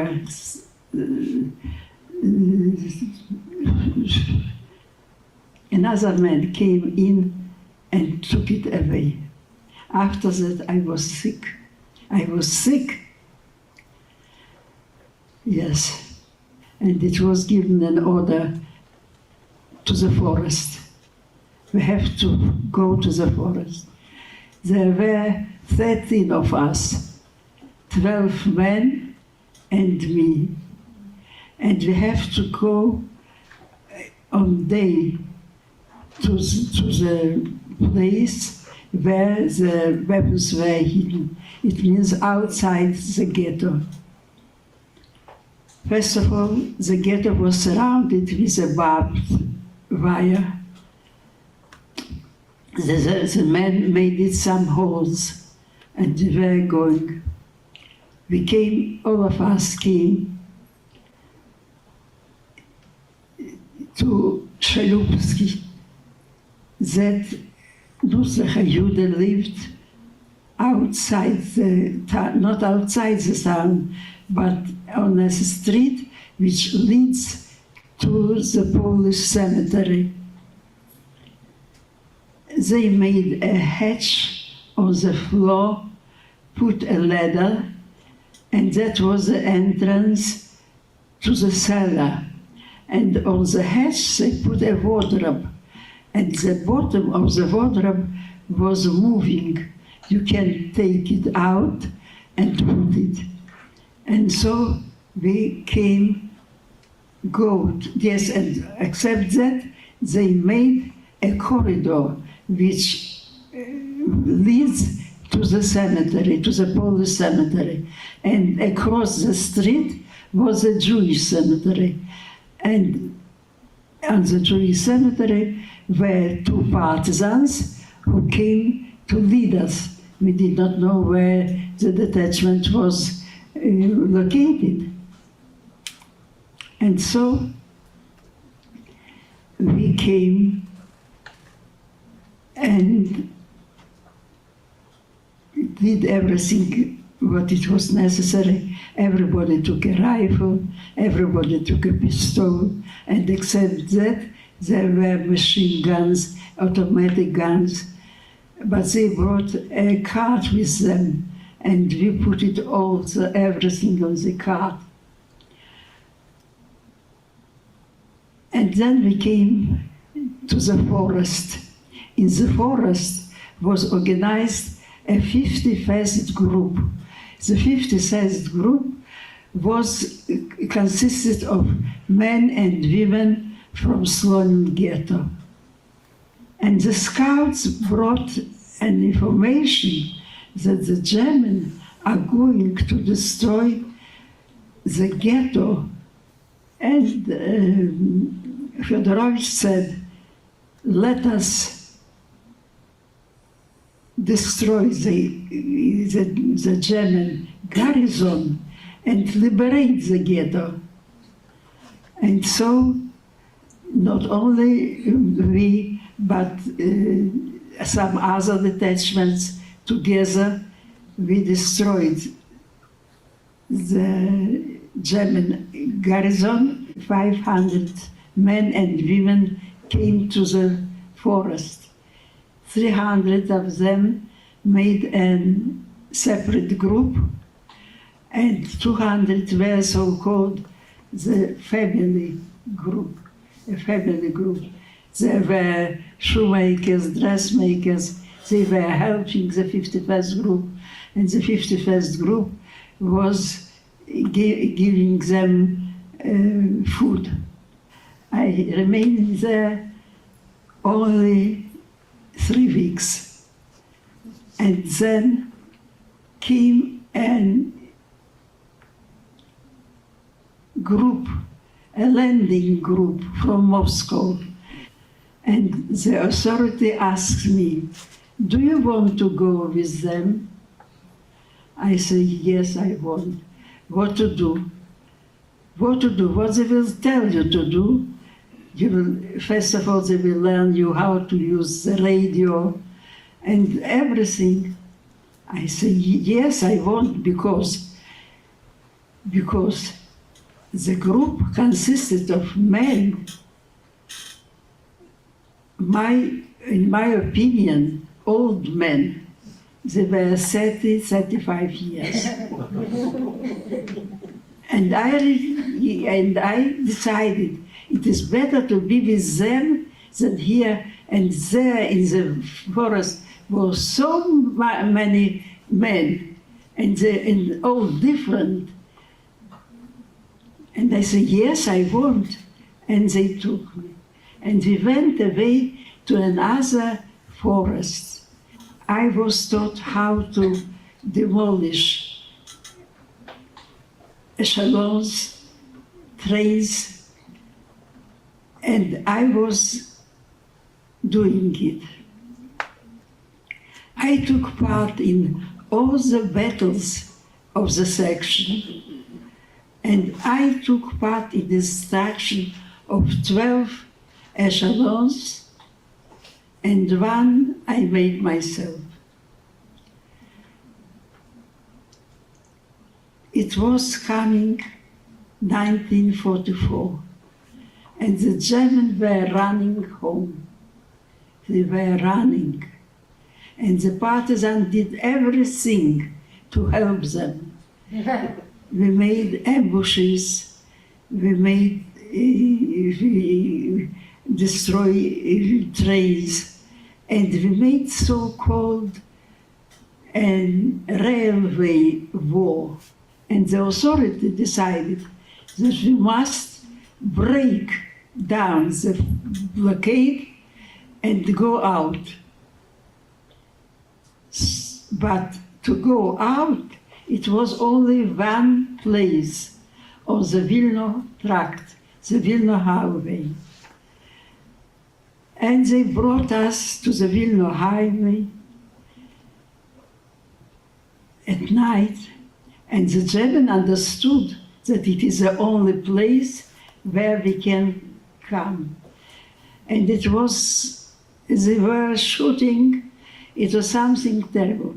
And it was given a command, forward, and we went forward. And I go forward. Half of our detachment was killed. And I ran across the highway alone.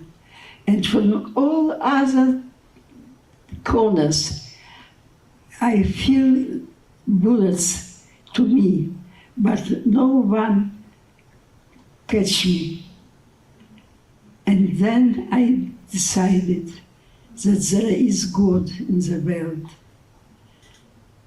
Because how could I cross the highway with so much shooting? It was something terrible. And then I crossed, and I met a man who was left especially if somebody will come to say where to go. And he showed me where to go, and I went away. And I went away, and it was the last days in the partisan.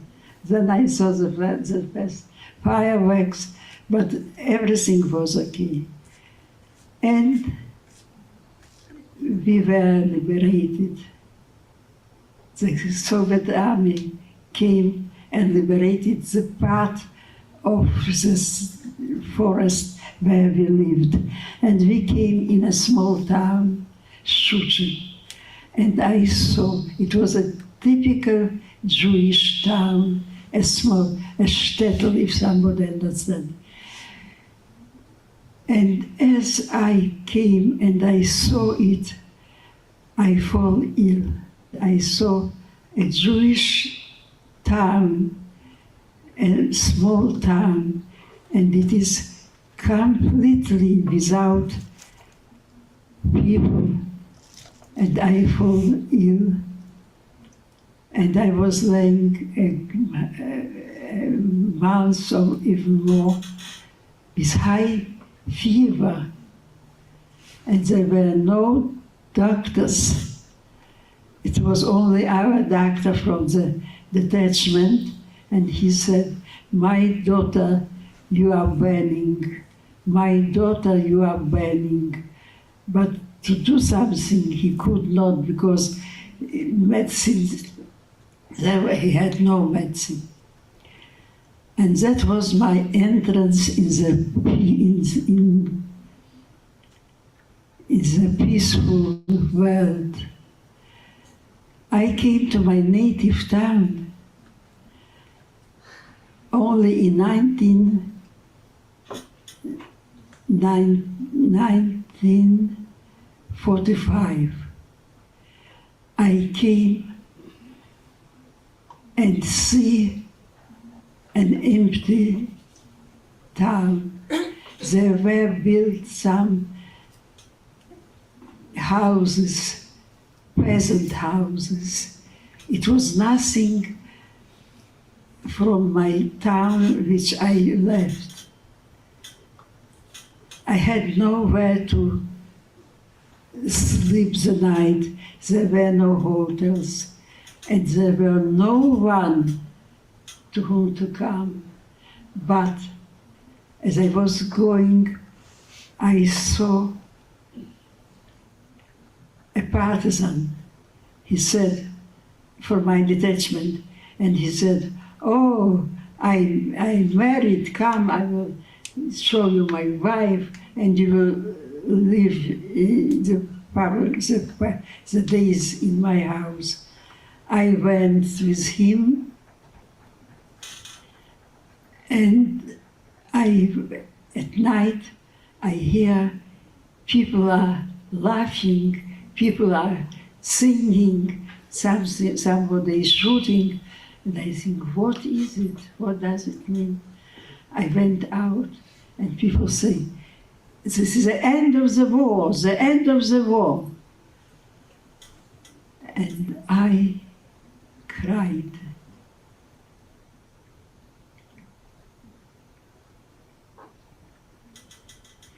The end of the war. I am alone. I am completely alone in the whole world. I didn't understand that I am young, that I can do a lot. I could not imagine that what kind of war it was, that it killed a nation. I cried. I cried and cried. That was the end of my war. I ask you, don't forget, remember about the events I told you. The shadow of Holocaust is falling all over the world. And I am happy that I, in my very old age, can bring to you God's truth in the ocean of falsification and denying of Holocaust. And if I have no time more, then it is enough.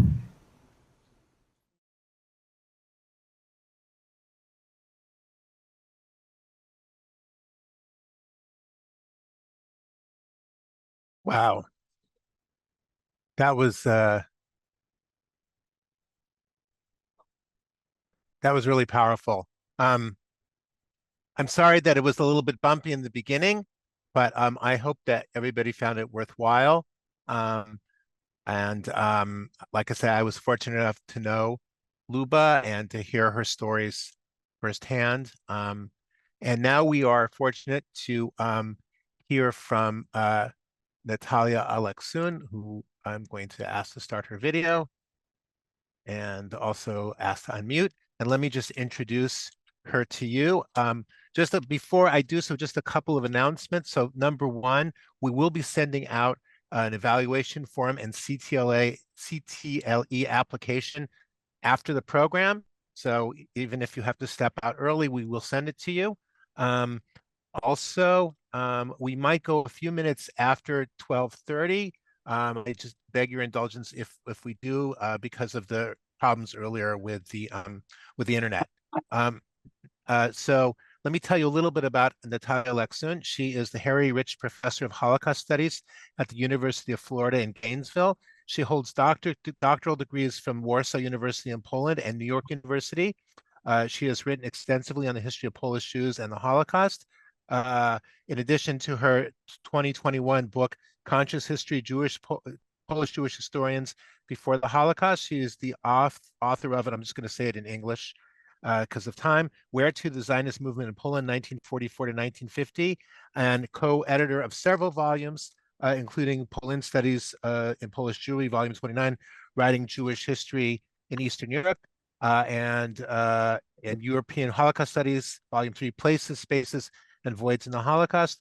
And she edited a critical edition of Gershon Tafet's, and I will try to say this in Polish. My apologies to those people who know Polish. Zagłada Żydów Żołkisk. Almost perfect, Paul. I was practicing last night. And in any event, I'm really honored to present my good friend and colleague, Natalia Aleksiun. Thank you to Luba's testimony, and I know we're going to learn a lot. Thank you. Thank you so much, Paul, and thank you for letting me be part of this event. I'm actually in Warsaw right now, and so I will try to share my PowerPoint, which is always this hard stopping moment for every scholar, whether this will work or not. And then we'll be happy to offer some possibly helpful context for this truly remarkable testimony. And I saw some of your comments. This is not what I meant to open. Okay. I think now I'm there. So I thought this was a remarkable testimony, and I found Luba's picture when she was a lot younger, I guess, although I'm not quite sure this is a 1950 photo, even though Blavatnik archive claims this is the case, but you can see her displaying proudly the medals she had clearly received for her brave participation in the Great Patriotic War as a partisan in the forests outside of Slonim, her hometown, and beyond. I think you can make, at least on one of those medals, contours of Lenin's head. So these are clearly medals that are important to her as she's photographed here. And I wanted to go back a little bit on the context of her town. This is a fragment of early 19th century map of the area. You can see here is Vilnius, Vilna, Novogródek, and places that all of them, Kobrin and Pinsk and Pruzhany, all of these places have vibrant Jewish history. Here is Shklov, very important town for the history of Jewish enlightenment. But here is Slonim, the town where Luba was born, and where she graduated from high school, got married at 19, and as she starts her interview, right, this is spring 1941, and she is looking for a place for vacation near forest for herself and her young son. But she really is this young woman, not in the context of German occupation that, as she tells us in this interview, came to her town on the 25th of June, 1941. She lives before the war in the Second Polish Republic. So I made this huge blue arrow to point at Slonim in the Novogródek voivodeship of the Second Polish Republic. So this is part of interwar Poland, but Jewishly speaking, this is part of Jewish Lithuania in cultural, religious terms. Today, it is Belarus. So you see, like many places in Eastern Central Europe, they have multiple geographic contexts. And Luba doesn't tell us in this interview about the languages she spoke at home, about the languages of her parents, of her own marital life. In fact, I think it's rather heartbreaking in a way that she doesn't give us the name of her parents, her son, or her husband, or her brother, all the dear ones that were killed. And only after their murder does she become involved in armed resistance. And this is something very important to keep in mind about the trajectories of how Jewish armed resistance and the thought about armed resistance and the efforts to carry it out, how they are happening in Eastern Europe, not only in large cities, but also in dozens and dozens of shtetl, of these small and not so small mid-sized market towns. And here's one photo of Slonim. I do not have a date for this photo, but I'm assuming it's before or during World War I. I can see that someone raised his hand.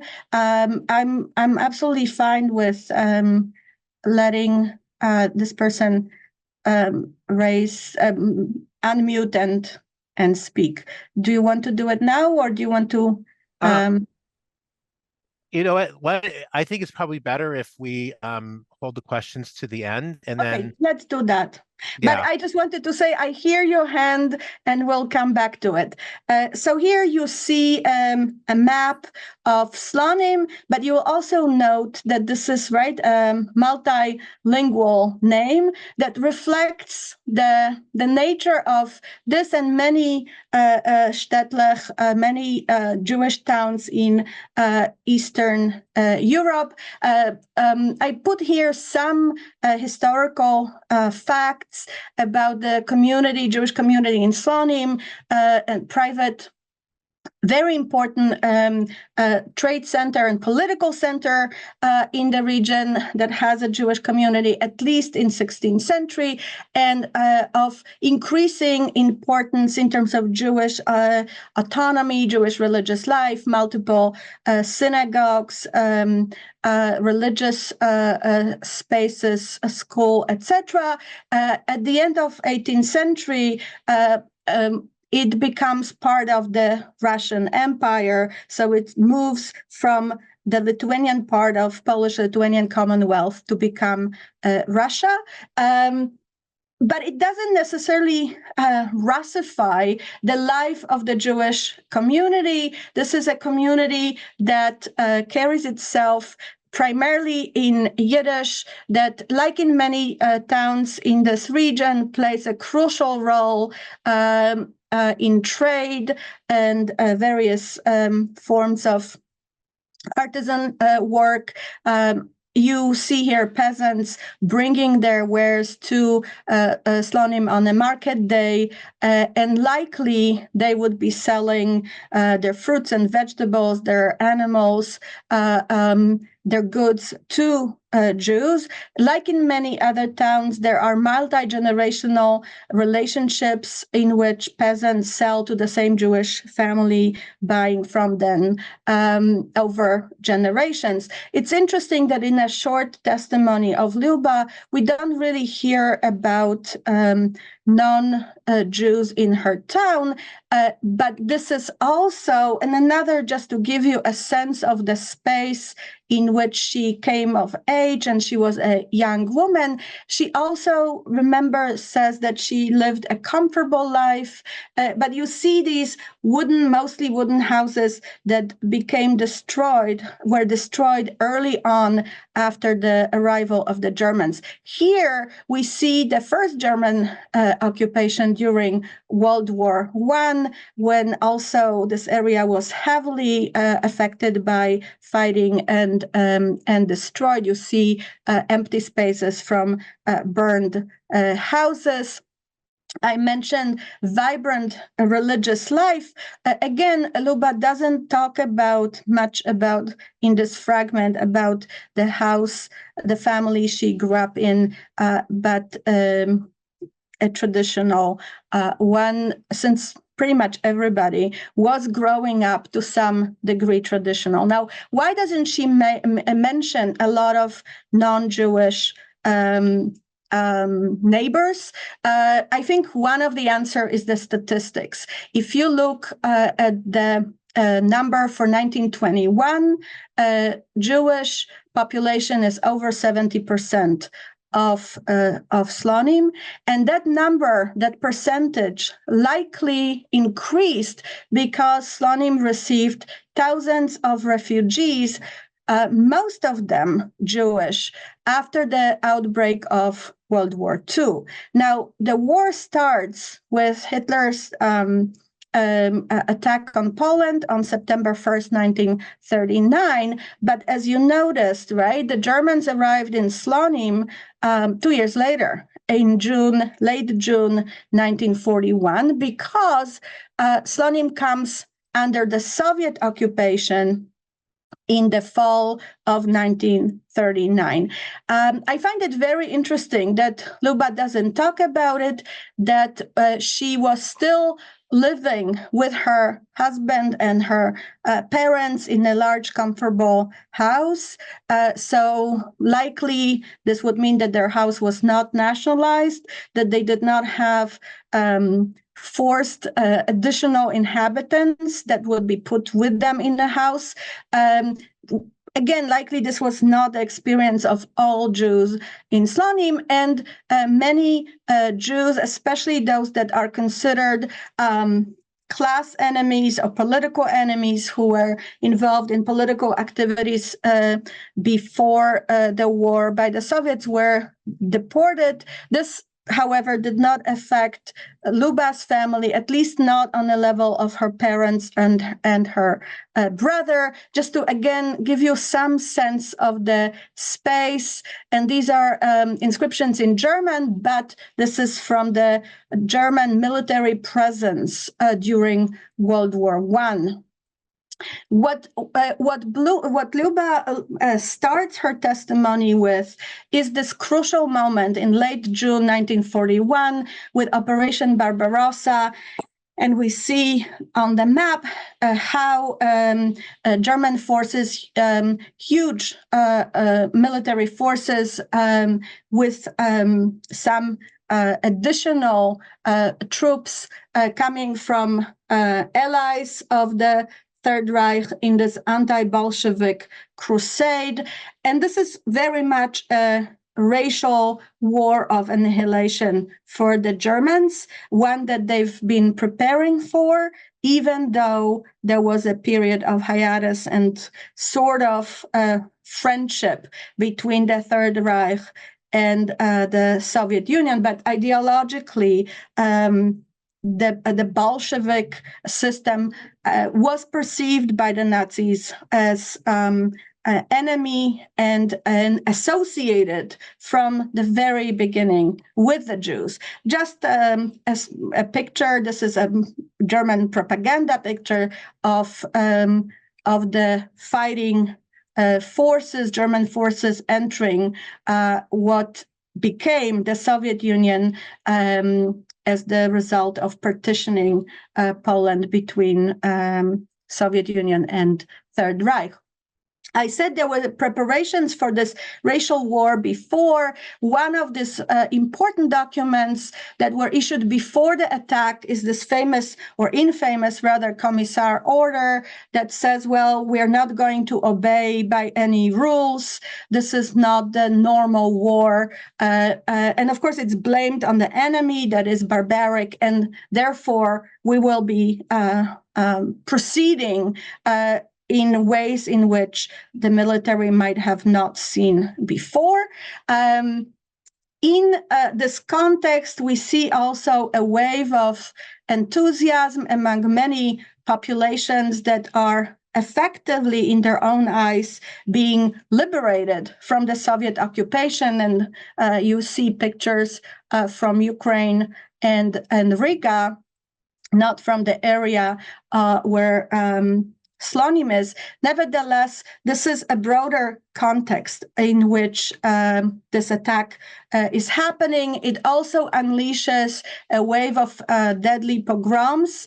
Again, we don't see a discussion of it in the context of Slonim, but this is certainly happening throughout Eastern Europe, all the way in larger places and smaller cities. What happens also is from the very beginning, from the very early on, we see mass shootings carried out. You have here a local collaborator with a swastika on the armband that seems to me like, made at home rather than officially distributed, leading a group of Jewish men likely to be murdered. So one of the best known and largest of these early shootings, early executions are happening outside of Vilna, but this is the work of so-called Einsatzgruppen, moving mobile squads that were preparing for this ahead of the war to move with the military just behind the front lines and shoot people. Originally, they kill primarily Jewish men and any official Soviet members of the Soviet apparatus that they find. But because in the minds of the Nazis, communism is Jews and Jews is communism, this really very much boils down to murder of Jews, especially of Jewish men. And here is the story that we hear in the testimony where Luba says on the 24th day of the occupation, right, she describes that Jews were being taken away on those trucks. People didn't know what happened. And then eventually from the peasants, they found out that these Jews were murdered, were shot into the pits. And this is some 1,200 Jewish men near the village of Petrolevice that were shot, including her husband. So from very early on, she is now a widow with a very young child. And we see how she says, well, some people started thinking about resistance, but how do you do resistance when you have such an enemy? And she makes it very clear that her concern, her primary concern at this time in the fall of 1941, is finding food for her child, finding food for her parents. So in a way, a sense of dignity that she says was destroyed by humiliation and anti-Jewish decrees. She is too busy keeping her child and her parents alive. But the mass shooting of Jewish men in Slonim is part of a much bigger campaign, which became known as Holocaust by bullets. You see those spots in the area, and very now a picture that became a subject or a starting point of investigation of a fantastic historian, Wendy Lauer, from Miropol, where you see close shooting of a Jewish woman with a child, and Wendy Lauer tries to find out who was this woman, what was the story of this family before they became victims of Holocaust by bullets, and also who were the men shooting. The numbers are staggering. You see, by December 1941, so from late June to December 1941, we have 500,000, 500,000 Jewish victims that were killed in such a fashion. This is how Luba's family is part of this bigger story. And then she tells us about a dramatic moment, right, in which she is not at home. She goes to a friend's house to receive some warm clothing for her child. She says it's November, it's cold, and she was very happy to get some more clothing. But because she's absent from home, she is spared an action, a roundup, in which further, and at this point, some 8,000 Jews are shot into the pits outside of Slonim.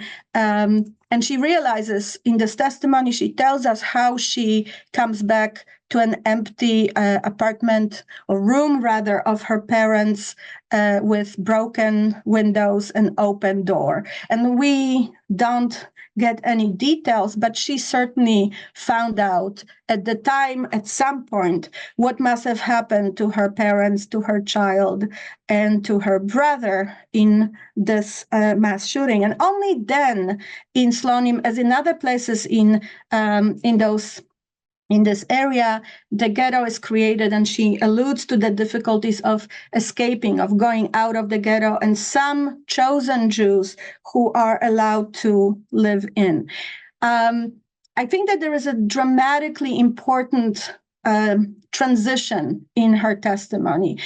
Just also note how her story goes back and forth from singular voice of her own experience to we, a community, a communal voice. So she talks about we, but when her family is murdered, she says she's awaiting death. And she doesn't say this is a common thing. She doesn't say we all lost will to live, but she thinks she no longer really cares, and also no longer really is afraid because she doesn't care about dying. And then she's confronted, but because of a classmate who pulls her into underground activity by working at the gendarmerie with a group of women selecting or cleaning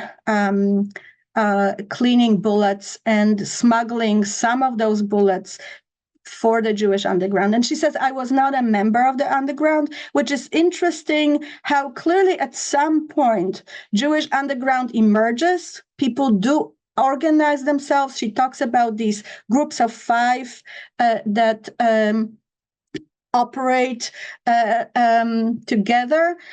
But she's brought in, likely, I think, because this man, her classmate, knows her and I guess thinks that she can be trusted. My guess is also that the fact that she doesn't have a child anymore, doesn't have parents anymore, in a way, she can take the risk and she's no longer primarily committed to keeping them alive. And we see this in many ghettos, in many places where people who start being active in the underground, often this happens after their mothers, their fathers, their children, their wives, their husbands are killed, are taken away and murdered. Before, their attention is on survival, on their survival and protecting as much as they can their family members. So these family networks and parent-children relationships are very important in understanding the dynamic of armed resistance. I will show you in a moment. Yes. So just to leave Slonim for a moment, here is a photo of one of the leaders of Jewish underground and fighting underground in Kraków, a large ghetto in Poland, Dolek Libeskin, and he's quoted saying that they're fighting, the resistors are fighting, for the 3 lines in the books of history. But he and others really join these activities after the roundups, after first and second roundup in a ghetto, when a lot of them lost most or entire families. The crucial issue is also not for Luba. She doesn't talk about how she understood what the Germans were doing, but in general, it was very important to capture the nature of the final solution, to understand that this is not one brutal execution, one particularly bloodthirsty Nazi that was responsible for your town, but rather that Jews are facing here what Abba Kovner, a leader of a Jewish underground in Vilna, what he's saying, we're facing a well-planned system that is hidden from us at the moment. So this is not just 1, 2, 3 shootings in Ponar. This is not what we hear about other ghettos in the area. No, this is a mass murder that is being carried out. And Kovner, you see him here on the left, is credited with this very early realization, already at the end of 1941, realizing that there is really nothing to lose. But the situation is not simple. There is a question of collective responsibility and collective punishment that the ghetto might suffer. So in Luba's story, she doesn't go into great detail. So she's smuggling bullets, and then she tells us about how she smuggles those radio parts. This is where she puts the stuff under dirty underwear, and she's abused. She also realizes that she really is afraid of dying. She really wants to still live. I thought that this moment in the testimony, when she tells us how she awoke herself to wanting to live, and that also meant wanting to fight, was very powerful.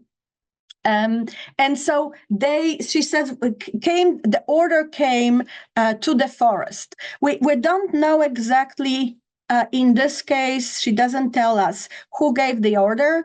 I would suspect that likely that the Jewish underground, the one that first engaged her in smuggling bullets, was already contacting, again, likely Soviet partisans operating on the outside of Slonim, and this was the order. But you need to think about what went into these underground activities.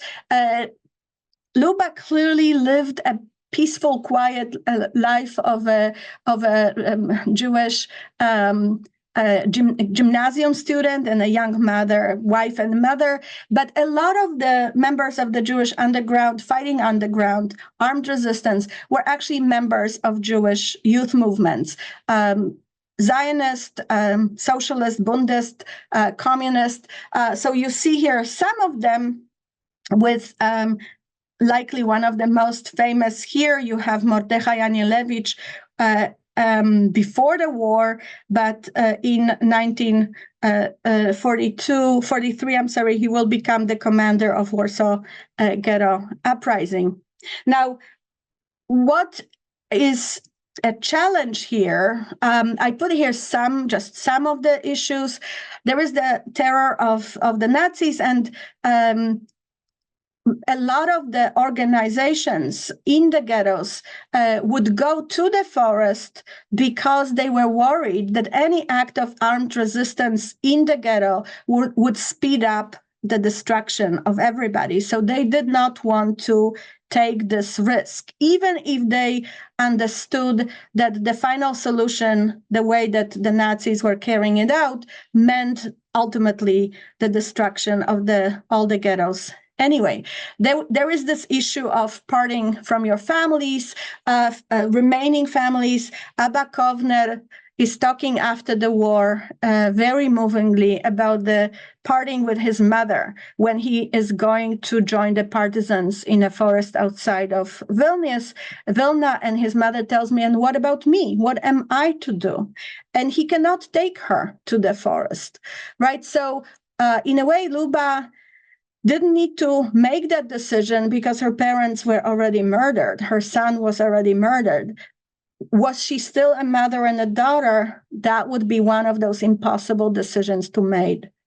There's also the question of her being a woman. She tells us that there were 13 of us, 12 of them men and one woman. What did it mean to her? She is, I think, very discreet in discussing the challenges that she must have faced in the forest as a young woman. There is a question of weapons. There is a question of military training. There is a question of the attitudes of the local population. And something very basic, you needed to have a forest. You needed to have a thick forest to be able to function as an underground partisan group, that the Germans would be afraid to penetrate the forest, at least not immediately and not easly. Luba doesn't talk about other units, but I think you may have heard, read, and maybe seen the movie about the Bielski brothers, another group of Jews who organized to fight back and who also organized in two ways, right? She talks about attacking Germans in order to allow Jews come out of the ghetto into the forest, and they, on the one hand, form another group of armed resistance, and then some of them form what she calls family camp. And Bielski brothers function very much in that fashion. You see women and children, people who were not really capable of carrying out the military actions, blowing up train tracks and such, but the partisans, the Jewish partisans, would take it upon themselves to protect them. But this family camp also serviced the fighting members of the group with all their needs. So Luba talks about it, right? About how this was, these were two mutually supportive groups living in the forest.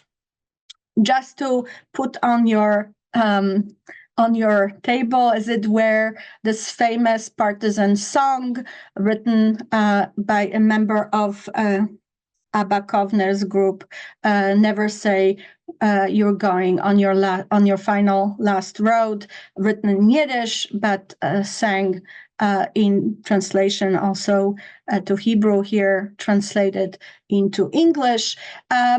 And another aspect that I want to bring to your attention is the end of the war that is so powerfully and movingly, I think, discussed by Luba, although it's all very understated. When she, on the one hand, hears the joyful cries of other people, right? And on the other hand, she is crying. And we see this, this tension, this inner conflict. Maybe it's a little counterintuitive on the first gaze, when people who do incredibly heroic and brave things break down after liberation comes. And in this area in Eastern Europe, it came as in a form of the Red Army. And again, we have here two stories for many Poles, Lithuanians, Ukrainians, Belarusians. This was not a liberating force, but for Jews, it definitely was. So when liberation comes, people break down. And Luba tells us about her crying. She doesn't go into more details, but there are accounts of other members of armed resistance. I'm particularly always thinking about Itzhak Zuckerman, who was on the Aryan, quote unquote, Aryan side of the Warsaw Ghetto, who was a very important member of the Jewish underground in Warsaw and beyond, who says when the Red Army arrived, he broke down. He broke down, he realized that everybody's gone, and he didn't even mean necessarily his family, his parents and his sister. His sister decided to stay with the parents, were murdered. He means collectively the Jews. The Jews are gone, and he starts drinking. And only after some time does he emerge from this sense of complete pointlessness and starts to be active again. So I think that what Luba tells us is something very important to keep in mind, not only about the bravery and heroism of unlikely people. I don't think that she would think of herself in the spring of 1941 as a fighter, as someone who will be spending months in harsh conditions in the forest, carrying out the operations. As she put it, we did everything that needed to be done, but also as someone who really chooses life again after liberation. And she tells us, right, when she returned to her hometown only in 1945, which means that it took several months before she returned to Slonim, she didn't find the place she grew up in. Not only were her family members gone, but also the Jewish town as such was gone. And again, just to bring what I suggested in the words of someone else, this moment that is very important is a sense of the intentions of the Nazis, the sort of meeting death as something inevitable, and therefore the only choice that appeared to these people was fighting. But also note, these are almost all very young men and women. I found in the archives some examples of elderly Jews fighting back. I'm thinking about one testimony describing a grandfather who said he wouldn't be taken without fight, and his granddaughter said they found him after the roundup with a bullet in his forehead, with a knife in his hand, and a talit, prayer shawl on his head.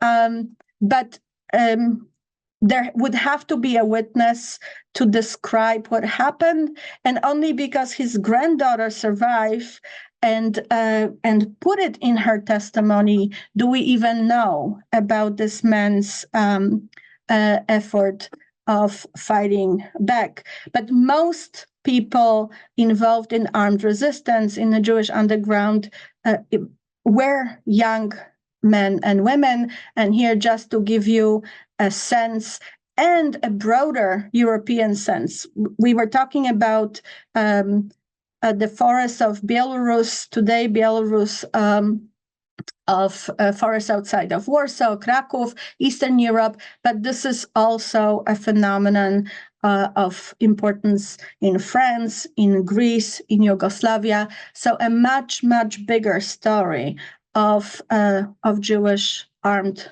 resistance. I will stop sharing.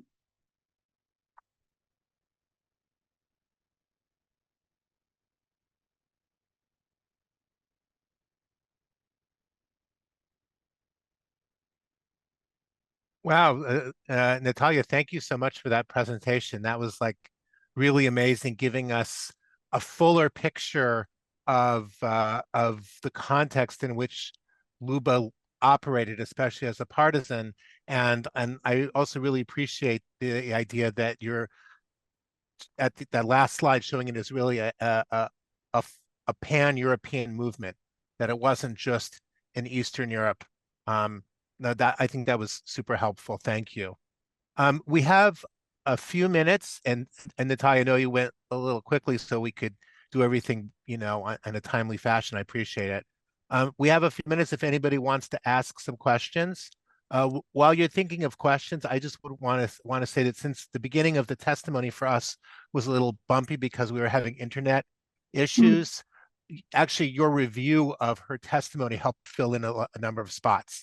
Especially, I didn't catch that she had went away to pick up clothing. When she came back, her family had been deported. So I appreciate that you had reviewed that. But I definitely appreciate having the broader context.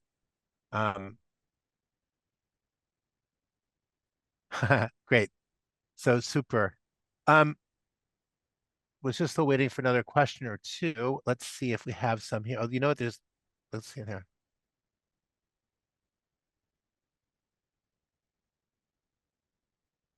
So somebody asked the question, well, I don't, one of the pictures that you showed about the youth movements, there was a young person. I don't know if you were able to identify the people in. Let me see. I can share again if you think that this will be helpful, because I'm not sure which picture this question refers to, but this is probably not this one. There was another one, I think, the pre-war. Let's take a look. Pre-war, yeah. Let me see. This one. There's a young kid. No idea, unfortunately, no idea. But it's a fantastic picture. And here in the middle is Itzhak Antek Zuckerman, the one who started drinking after liberation. who was one of the founding fathers of kibbutz ghetto fighters house in northern Israel. But yes, this is clearly a boy that is very much enjoying the fact that he's being photographed. Right? Don't know his name, unfortunately. And this is actually a very interesting Zionist youth movement, because it's a Yiddish. It's one that combined socialism, Zionism, and Yiddishism.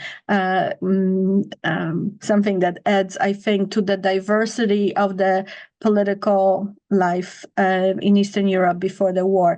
If I can just say.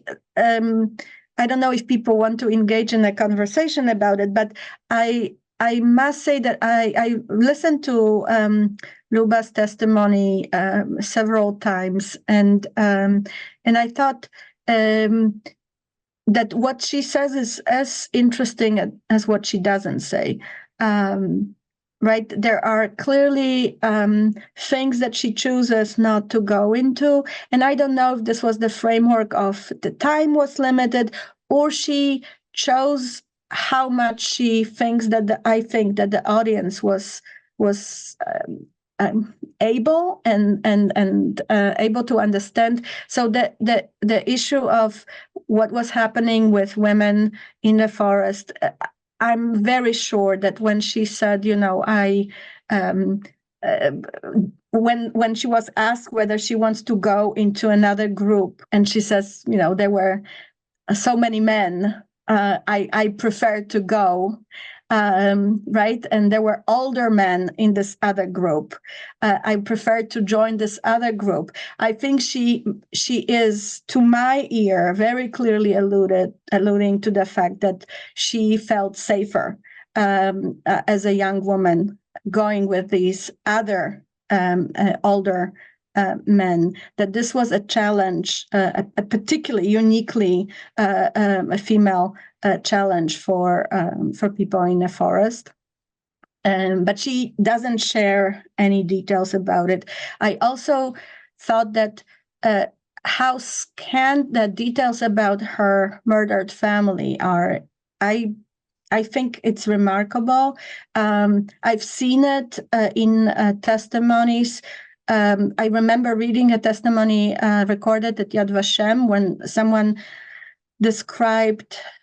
mentioned the murder of this person's two children, and the interviewer said what were their names, and then the interviewer notes the person lost it completely, started crying, couldn't speak anymore. I decided not to pursue. And so the names of these two children were never recorded. And I think that this is, again, my intuition. I cannot prove it to you, but my sense is that she can only share with us that much, that it's such a painful recollection for her. This boy, her parents, how she wasn't there when they were taken. I mean, I if I could just jump in, and since it's 12:30, I'll just make this comment, then we'll wrap up so we can end close. I think the selection of the testimony is edited down a bit. That it's part of a larger testimony. And if people are interested, I believe she also spoke to the Shoah Foundation, and I think there's a Shoah Foundation testimony of hers as well when she was a bit younger, if I'm not mistaken. Yes, I've seen some fragments of the other one as well. Yes. Yeah. So, but I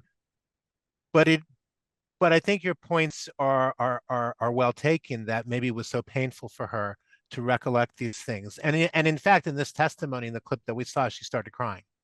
So, I think you're right about what you're saying.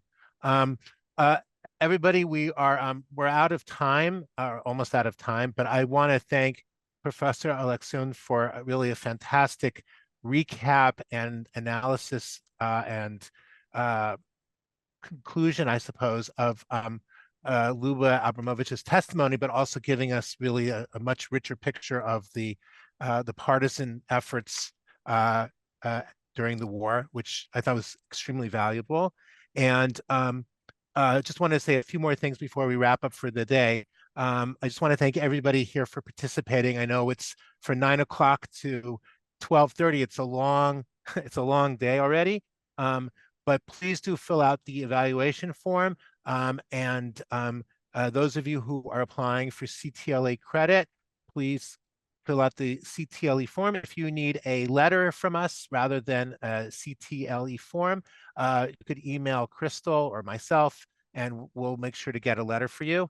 I also want to thank Bonnie and Natalia for speaking, and I'd like to thank Elizabeth Edelstein, who was critical in putting together Luba's testimony and arranging for it to be edited, and also for the subtitles. I'd like to thank Crystal Meisel for helping to organize the whole program today and doing a great job with the keeping everything going, keeping all the balls in the air, despite the fact that the internet was, for the first half, not particularly cooperative. And I just wanted to say that we have upcoming professional development programs. There is an Introduction to History of the Holocaust, July 1st to 3rd, which if you're interested, please email us. We can send you more information. And also there's an advanced seminar, which is about anti-Semitism and the fight against it in the 30s and 40s. And if you're interested in any of these, either of these seminars or any of our other programming, please let us know. Unless there's anything I'm missing, I want to today and for making a really memorable and meaningful program. So again, thank you.